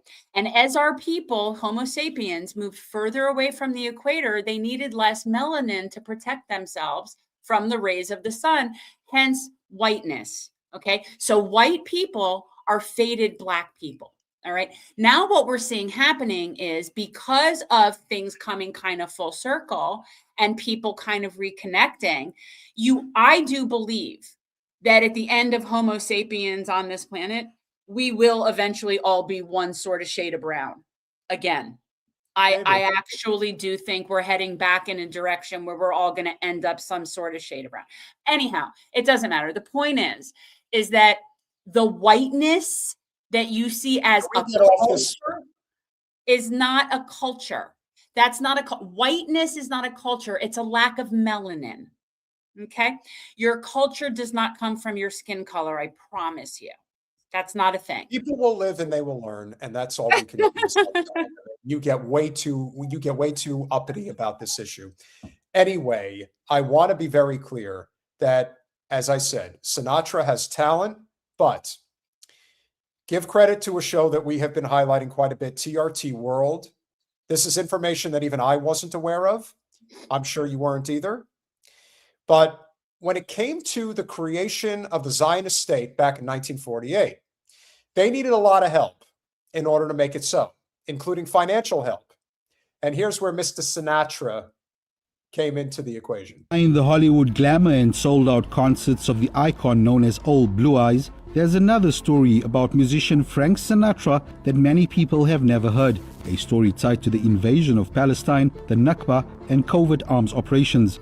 Historical accounts claim Sinatra played a secret role in helping move money linked to Zionist militant groups during the Arab-Israeli War of 1948. At the time, Zionist militants, including the Haganah, were using international networks to obtain weapons and ammunition. Haganah operative and former politician Teddy Kollek recounted that he had been tasked with then Israeli Prime Minister David Ben-Gurion with delivering a large cash payment to a ship captain transporting ammunition toward Palestine. But US authorities, including the FBI, were reportedly monitoring known Haganah operatives. Kollek later claimed he discussed the surveillance problem with Sinatra at New York's Copacabana nightclub, which also housed Haganah's secret headquarters. Oh, the Copacabana headquarters at the Copacabana. Okay. So not only was the Copacabana one of the major fronts for the 5 New York crime families, this is also a place where the Haganah had their headquarters as well. And who was the head of who was the lead act at the Copacabana? You're looking right at him. So when people would say that Sinatra was mobbed up, it wasn't tongue in cheek. It's very real. He was very, you could say he was connected. He was very connected. Exceptionally. The next morning, according to the story, Kollek walked out carrying a decoy bag while federal agents followed him. Meanwhile, Sinatra allegedly left through another exit carrying around $1 million in cash inside a paper bag. The money was reportedly delivered to a ship captain at a New York pier, from where it was then transferred to Zionist operatives in Palestine. Ugh. I mean, you want to talk about blood on your hands? You know that Sinatra's daughter... It's Kraut Mick. Kraut Mick. My got it reversed, Alex, but thank you. Listen here, my Kraut Mick friend. I'm going to make so much trouble for you, you won't know what hit you. And yes, we've heard about the Jewish mob. Movie. And yes, Meyer Lansky has stink all over this shit too. Yeah, Meyer Lansky is Hyman Roth, or Hyman Roth is Meyer Lansky, and Johnny Fontaine is Frank Sinatra. Well, you're talking movie, but I'm talking in real life. You're talking about the Zios and all of that. That has the Jewish mob all over it too. Well, Darth-X is onto something. He did it their way. Yeah, that's for sure. And keep in mind, Sinatra is an Italian Catholic. So the idea that he was caught up with this shit. Remember, Israel didn't exist. Frank Sinatra is directly connected to the creation of the state of Israel. Now we know for certain that that is the case. Interesting. Yeah. Well, not surprised. Marlon Brando, let me tell you, he definitely was a person who was a revolutionary. Well, that's for sure. He was on the correct side of the global oppressed before people even knew there were the global oppressed. You know what I mean? Like Marlon Brando was very revolutionary with that. They tried to make me an offer, but I refused. And I lived to tell about it.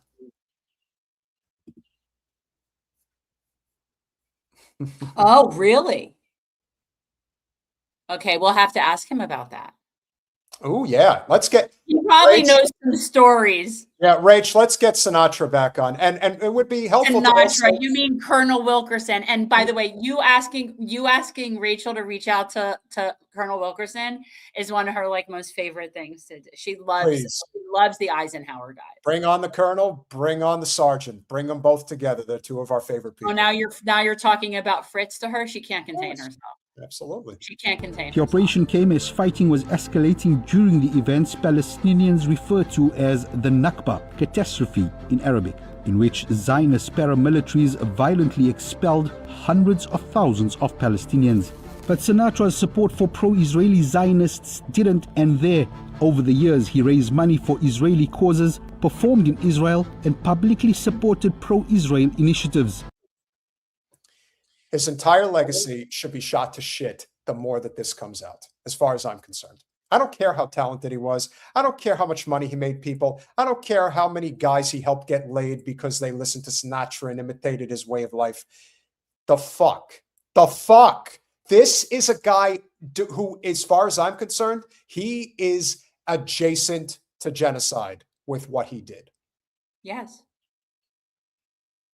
This is gross, but all right. My videos were more fun than your videos. Hey, just trying to keep it real.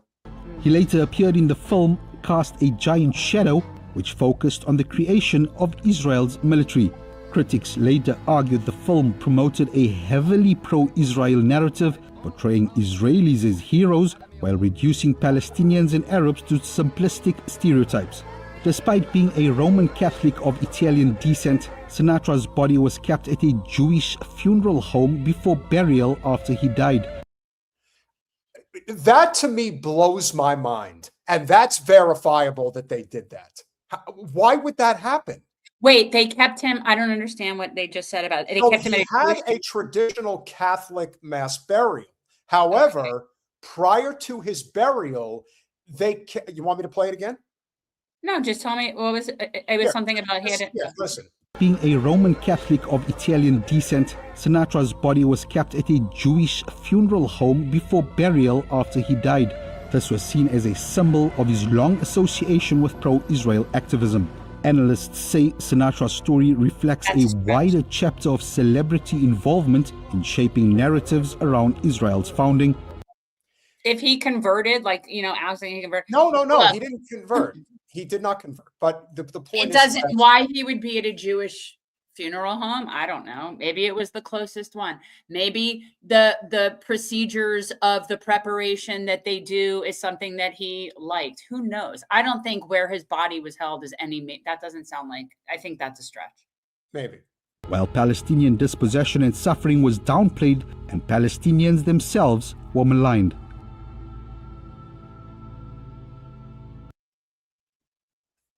So there you have it. And it is unfortunate. But that's the thing about the truth. You know, a lot of people think that Elizabeth Taylor was a trailblazer, especially becoming the first paid actor or actress to make $1 million on a film. She got paid $1 million, and I believe it was 1962 for Cleopatra. And Elizabeth Taylor, like Sinatra, unbeknownst to us, because I didn't know this about Sinatra, but I knew it about Elizabeth Taylor, she was one of the biggest supporters of Israel that you could possibly imagine, like psychotically supportive of Israel. And that's it. I mean, everything should be exposed, all of it. And that's our job. And so I know that we've been meaning to talk about this for a while, but this story, now we've mentioned the Resnicks before on our channel, but this is something that I know is very important to you, Jen, in particular, regarding Fiji water and just the lengths that the Resnicks have gone to basically destroy this planet. In this edition of Leave These People the Fuck Alone, we're going to be talking about Fiji. Okay. And for people who do not know where Fiji is, it's at the tip of that arrow right there. Okay. It's north of New Zealand. It's east of Australia. It's an island. All right. So now this is the edition of Leave These People the Fuck Alone. That's where we are right now. Teacher, leave those kids alone. Credit to this is a portion from More Perfect Union. This sets the stage to give you guys an idea of just how sadistic the Resnicks truly are when it comes to building their empire and stealing resources as a result. While 40 million Californians suffer through unprecedented drought, one billionaire couple owns a massive share of the state's water system, seized in a series of secretive meetings 2 decades ago. That system was largely paid for by the very taxpayers whose water these billionaires hold hostage. Urban water systems are desperate for water, but in 2023, they'll receive just 5% of what they requested from the state. The Resnicks are the biggest farmers in California. As of 2007, they owned 4 San Francisco's worth of farmland. And nearly half of Americans buy at least one of their products. Their pistachios, their pomegranate juice, their mandarins, their flowers. It's all under one massive umbrella, the Wonderful Company, a privately owned company worth at least $5 billion. The majority owners, the Resnicks, are worth at least $8 billion. How were they able to take over such a large percentage of what should be a shared public resource? This is The Classroom from More Perfect Union, and today we're looking at how the Resnicks got rich. Linda is a former child actress, the daughter of Jack Harris, a successful movie distributor of the 1950s, most well known for The Blob. Starring Steve McQueen and a cast of exciting young people. At 19, she founded her own advertising agency. Stewart was born to a middle-class New Jersey family and started his first business, a janitorial service. We don't claim him. In grad school. He eventually acquired American Protection Services, a burglar alarm and security company. Linda approached him about marketing services for the company, and they hit it off, not knowing that one day they'd work together to take over California's water. The lovebirds became business partners. They bought Teleflora, the flower delivery company, and the Franklin Mint, purveyors of inane little tchotchkes. Linda was the marketing person, and Stewart was in charge of business. As Linda told the LA Times in 1993, "I've always said that Stewart and I together make one perfect person, like little salt and pepper shakers." In the late 80s, they found their primary industry, agriculture.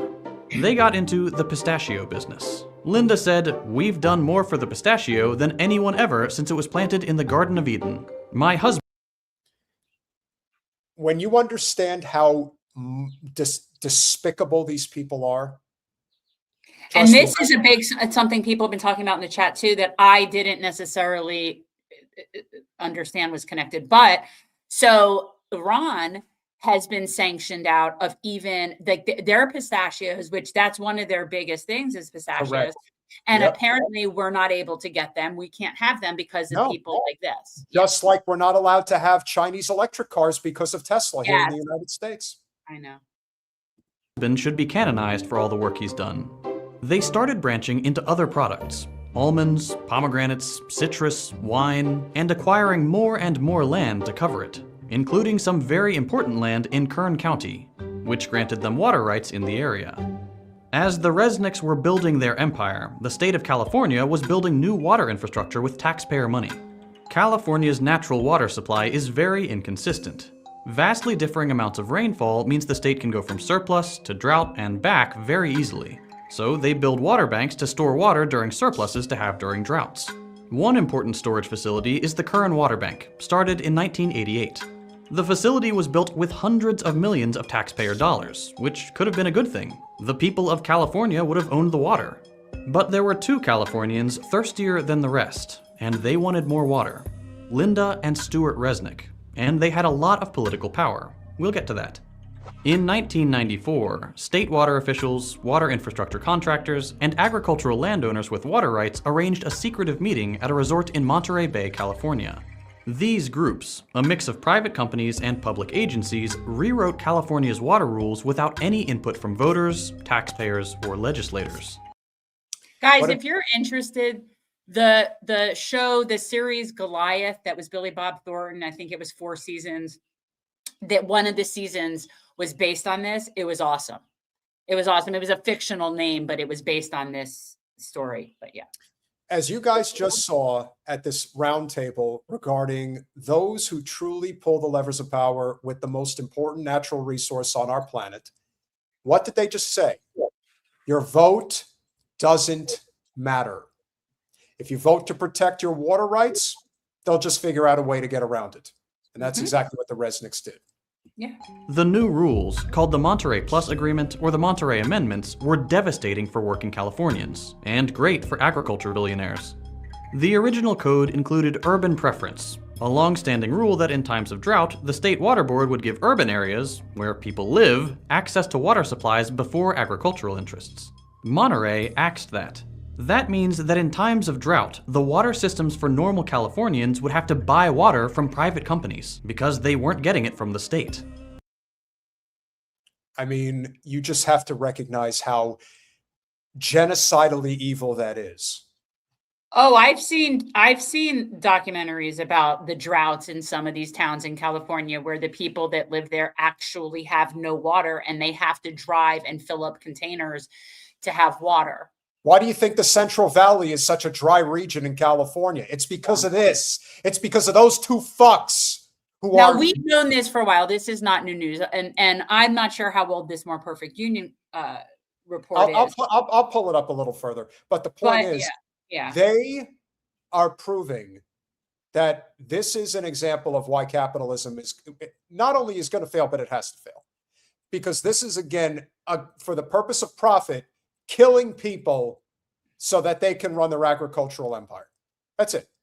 And the real reason we're even talking about this is I had forwarded Peter Instagram that I can't no longer find a video that a guy did who talking about that. I guess it's AAPI month, and he's doing this like 30 days of Pacific Islander information, like just this thing. And he did a thing about what's going on right now. And in Fiji, it's particularly bad with them buying Fiji water. So, you know, that's why I had a graphic about Fiji, but anyhow.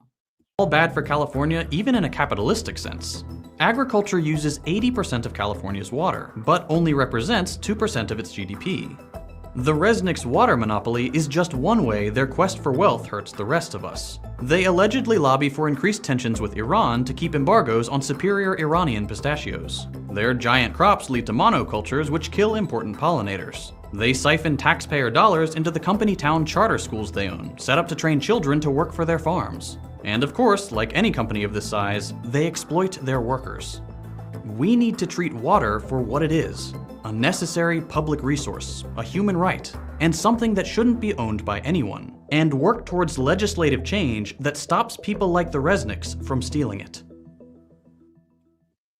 I could think of ways for people to stop people like the Resnicks. Yeah, we have, and I just want to pull this up for 1 second before I play the clip of Mrs. Resnick. And it is about the Fiji water. Okay, because this is what's freaking me out about this. This is from Mother Jones in August of 2016. Meet the California couple who use more water than every home in Los Angeles combined. How mega farmers Linda and Stuart Resnick built their billion-dollar empire. Well, we don't. They are not farmers. They're oligarchs. Those Correct. are not farmers. So the question of what they're doing in Fiji was brought up at a recent event to Mrs. Resnick about how they're basically stealing Fiji's water, which they're doing. Just as they stole California's water, they're now stealing it in a place where no one can do anything about it. They don't have a standing army.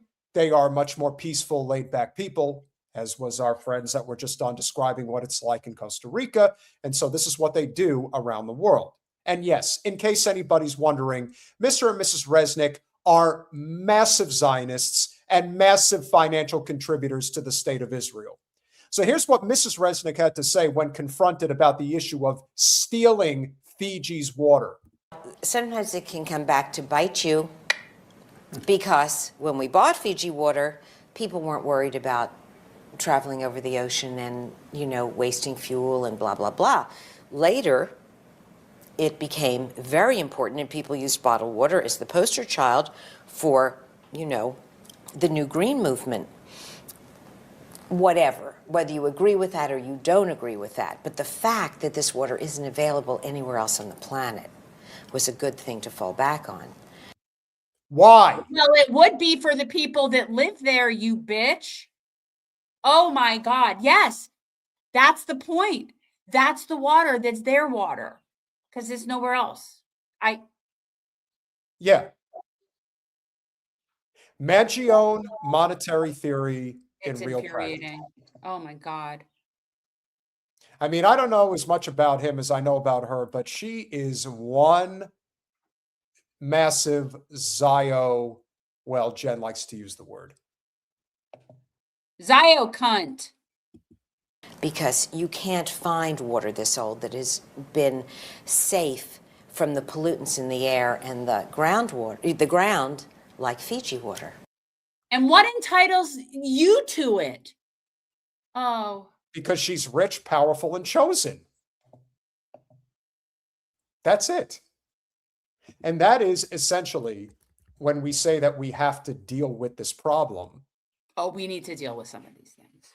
Because they're not going to stop. They're in their late 80s and they're still doing this. Lord knows. And it'll go to their kids and their kids' kids. Like, this is generational wealth. This isn't something that, I don't know. I don't think they have kids. I could be wrong about that. Well, whoever gets their inheritance, whoever their estate is, it doesn't like that kind of wealth gets passed down to whoever it gets passed down to. It doesn't go away. That's another problem. Be it as it may, they are in control, but they are two people that everyone should know about. And again, a prime example of why we must do away with Zionism and its strangulation over our culture. These people. Amen. All right. Well, we can end on a happy note. I have a happy video, but what do you have? I have a video so disturbing that it's actually funny. What do you want to show? What do you go first? Well, mine's a chicken, just a chicken clip, a home video of a chick, but like, it's not as fun as what you're going to do. Well, I'll go first. I think. Okay. We can end with Millie. Okay. I want people to understand how absolutely psychopathic Zionists are. Because when they talk about murder, it is expressed in such a flippant way that it will. I don't know if it can even make you angry anymore. And what is so unique about this is that it's not a man who's saying this; it's a woman. This is an interview recently done between, I guess, a Palestinian and an Israeli. And here's what the Israeli woman had to say about serving in the IDF. Israel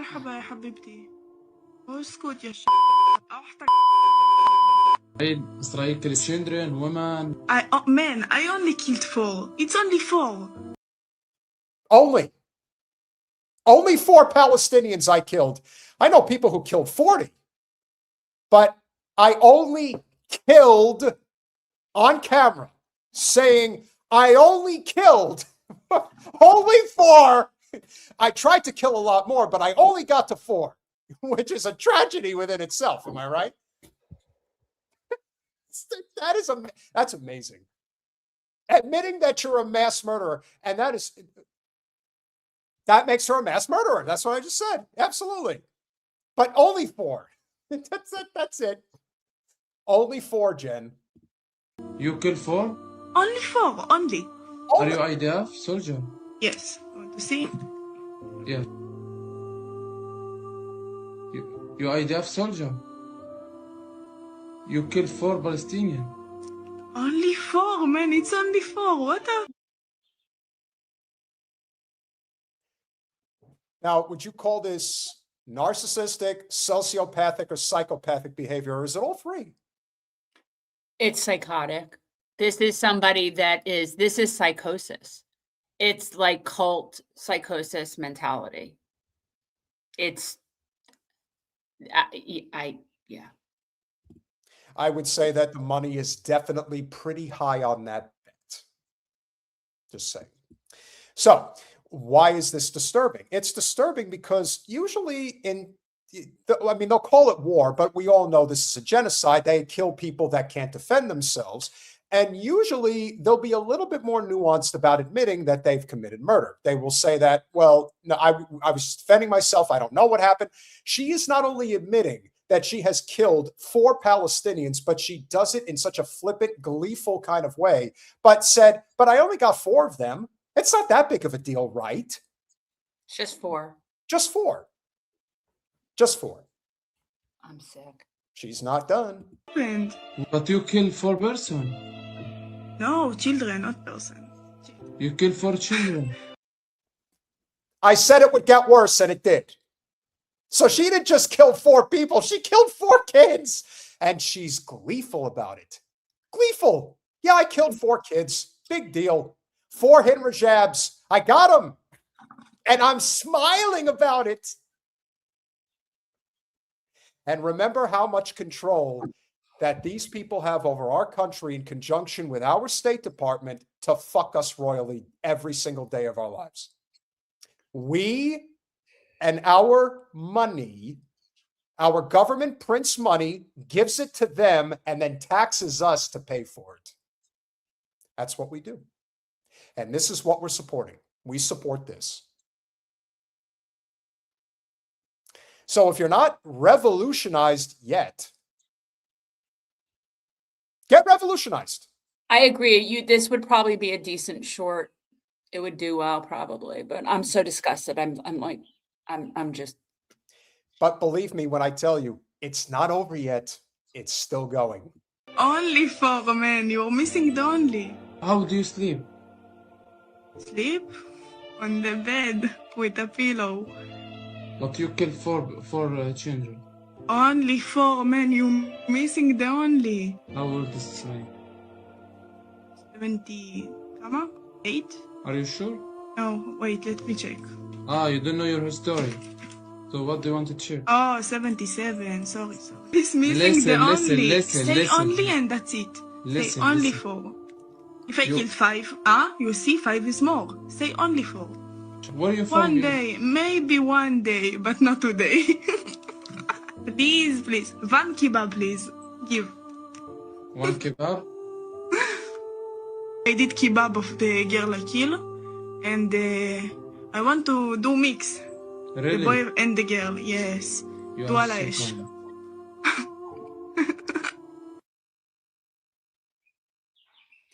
All right. Well, we're not gonna end on that note because that just sucks. And then we're gonna wrap. But I have a happy video. Yes. Would you like to see my happy video? Does everybody want to see my happy video? So is this what you would call a palate cleanser? This is a palate cleanser for you guys. I'm going to try to take a lesson from Punch Up, who's on right now, and I'm going to be over there in a bit. But they always play fun things to intermix. Hello. This is the state of affairs right now. Millie.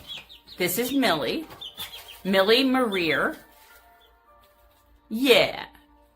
She's just pooped on not on my head. Fortunately, her butthole was sticking out far enough in front that the poo landed directly on my foot. Right here. Right there. Millie, you are a land bird. Yeah, say hi. Say hi, Millie. Say hi. Thank you. Adorable. That's Millie Maria. There's 6 birds and they all do sort of have different personalities, but her and one other one in particular are very happy to be on top of your head. We have to show you this because yes, it's a chicken. It's a chicken, and it's a special chicken, guys. These are special chicken. They're bougie French chickens, and when they grow up, they're going to look like this. Nice and fluffy. Yeah. But they're strictly there for the egg dispensary. For now. Pipe down, ladies. You can hear, they're very loud. It's sort of like they're in the toddler phase now. We just had to upgrade them from what you would call the crib. And so now they're in a bigger crib situation. And they're feisty. And they're messy. We have to show you these because in the end, the one thing that covering Israel and its minions, its Zionist minions like that genocidal psychopathic maniac that we just showed you, is that they make you question humanity. They make you question whether humanity exists and whether it's worth saving. And when we can show you that there are elements of humanity that's out there, like raising chickens, producing eggs, and just trying to do something positive for the world, is basically... It is a bougie chicken, but here's the thing, right? We did get them at Tractor Supply. We went in there and it was just one of the types that they had at Tractor Supply. It wasn't like we went and found a particular breeder or something for the bougie chickens, but we wanted chickens that we wanted a breed. Yeah, yes, they're definitely Rachel's all over the wood shavings. It's all good.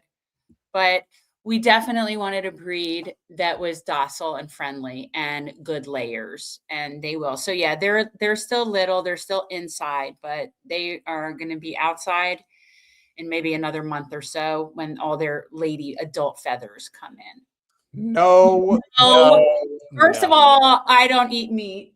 Second of all, these are egg layers. I mean, they are dual purpose technically. I mean, there are people that would, do that. And I don't judge it, but these chickens are egg chickens. With that said, politically, yes, but we're professionally married. Yes. Trust me. It's not a marriage of convenience. No, it's inconvenient in so many ways. Thank you again all for very inconvenient. Thank you for supporting the show this evening. Pirate Justin with the $2. I'm late. Here's penance. F Zio billionaires. I agree. And Alex got mittens with the $2. Keep it up. You guys are awesome. God is with us. If God exists, I certainly hope so. And of course, always support the conversations if you can. Make sure you subscribed over at Rumble and Instagram at Revolutionary Change. Email Rachel with any suggestions for the show at admin@revolutionarychangenow.com. Make sure that you consider becoming a patron at patreon.com/revolutionary change, as you can see here. Smash that like button, share, subscribe, do all those things that we ask you to do. I will have lots to cover on Saturday, so I hope to see you all then. In the meantime, we love you all. We appreciate you all. I'll see you Saturday. Free Palestine. Good night, guys.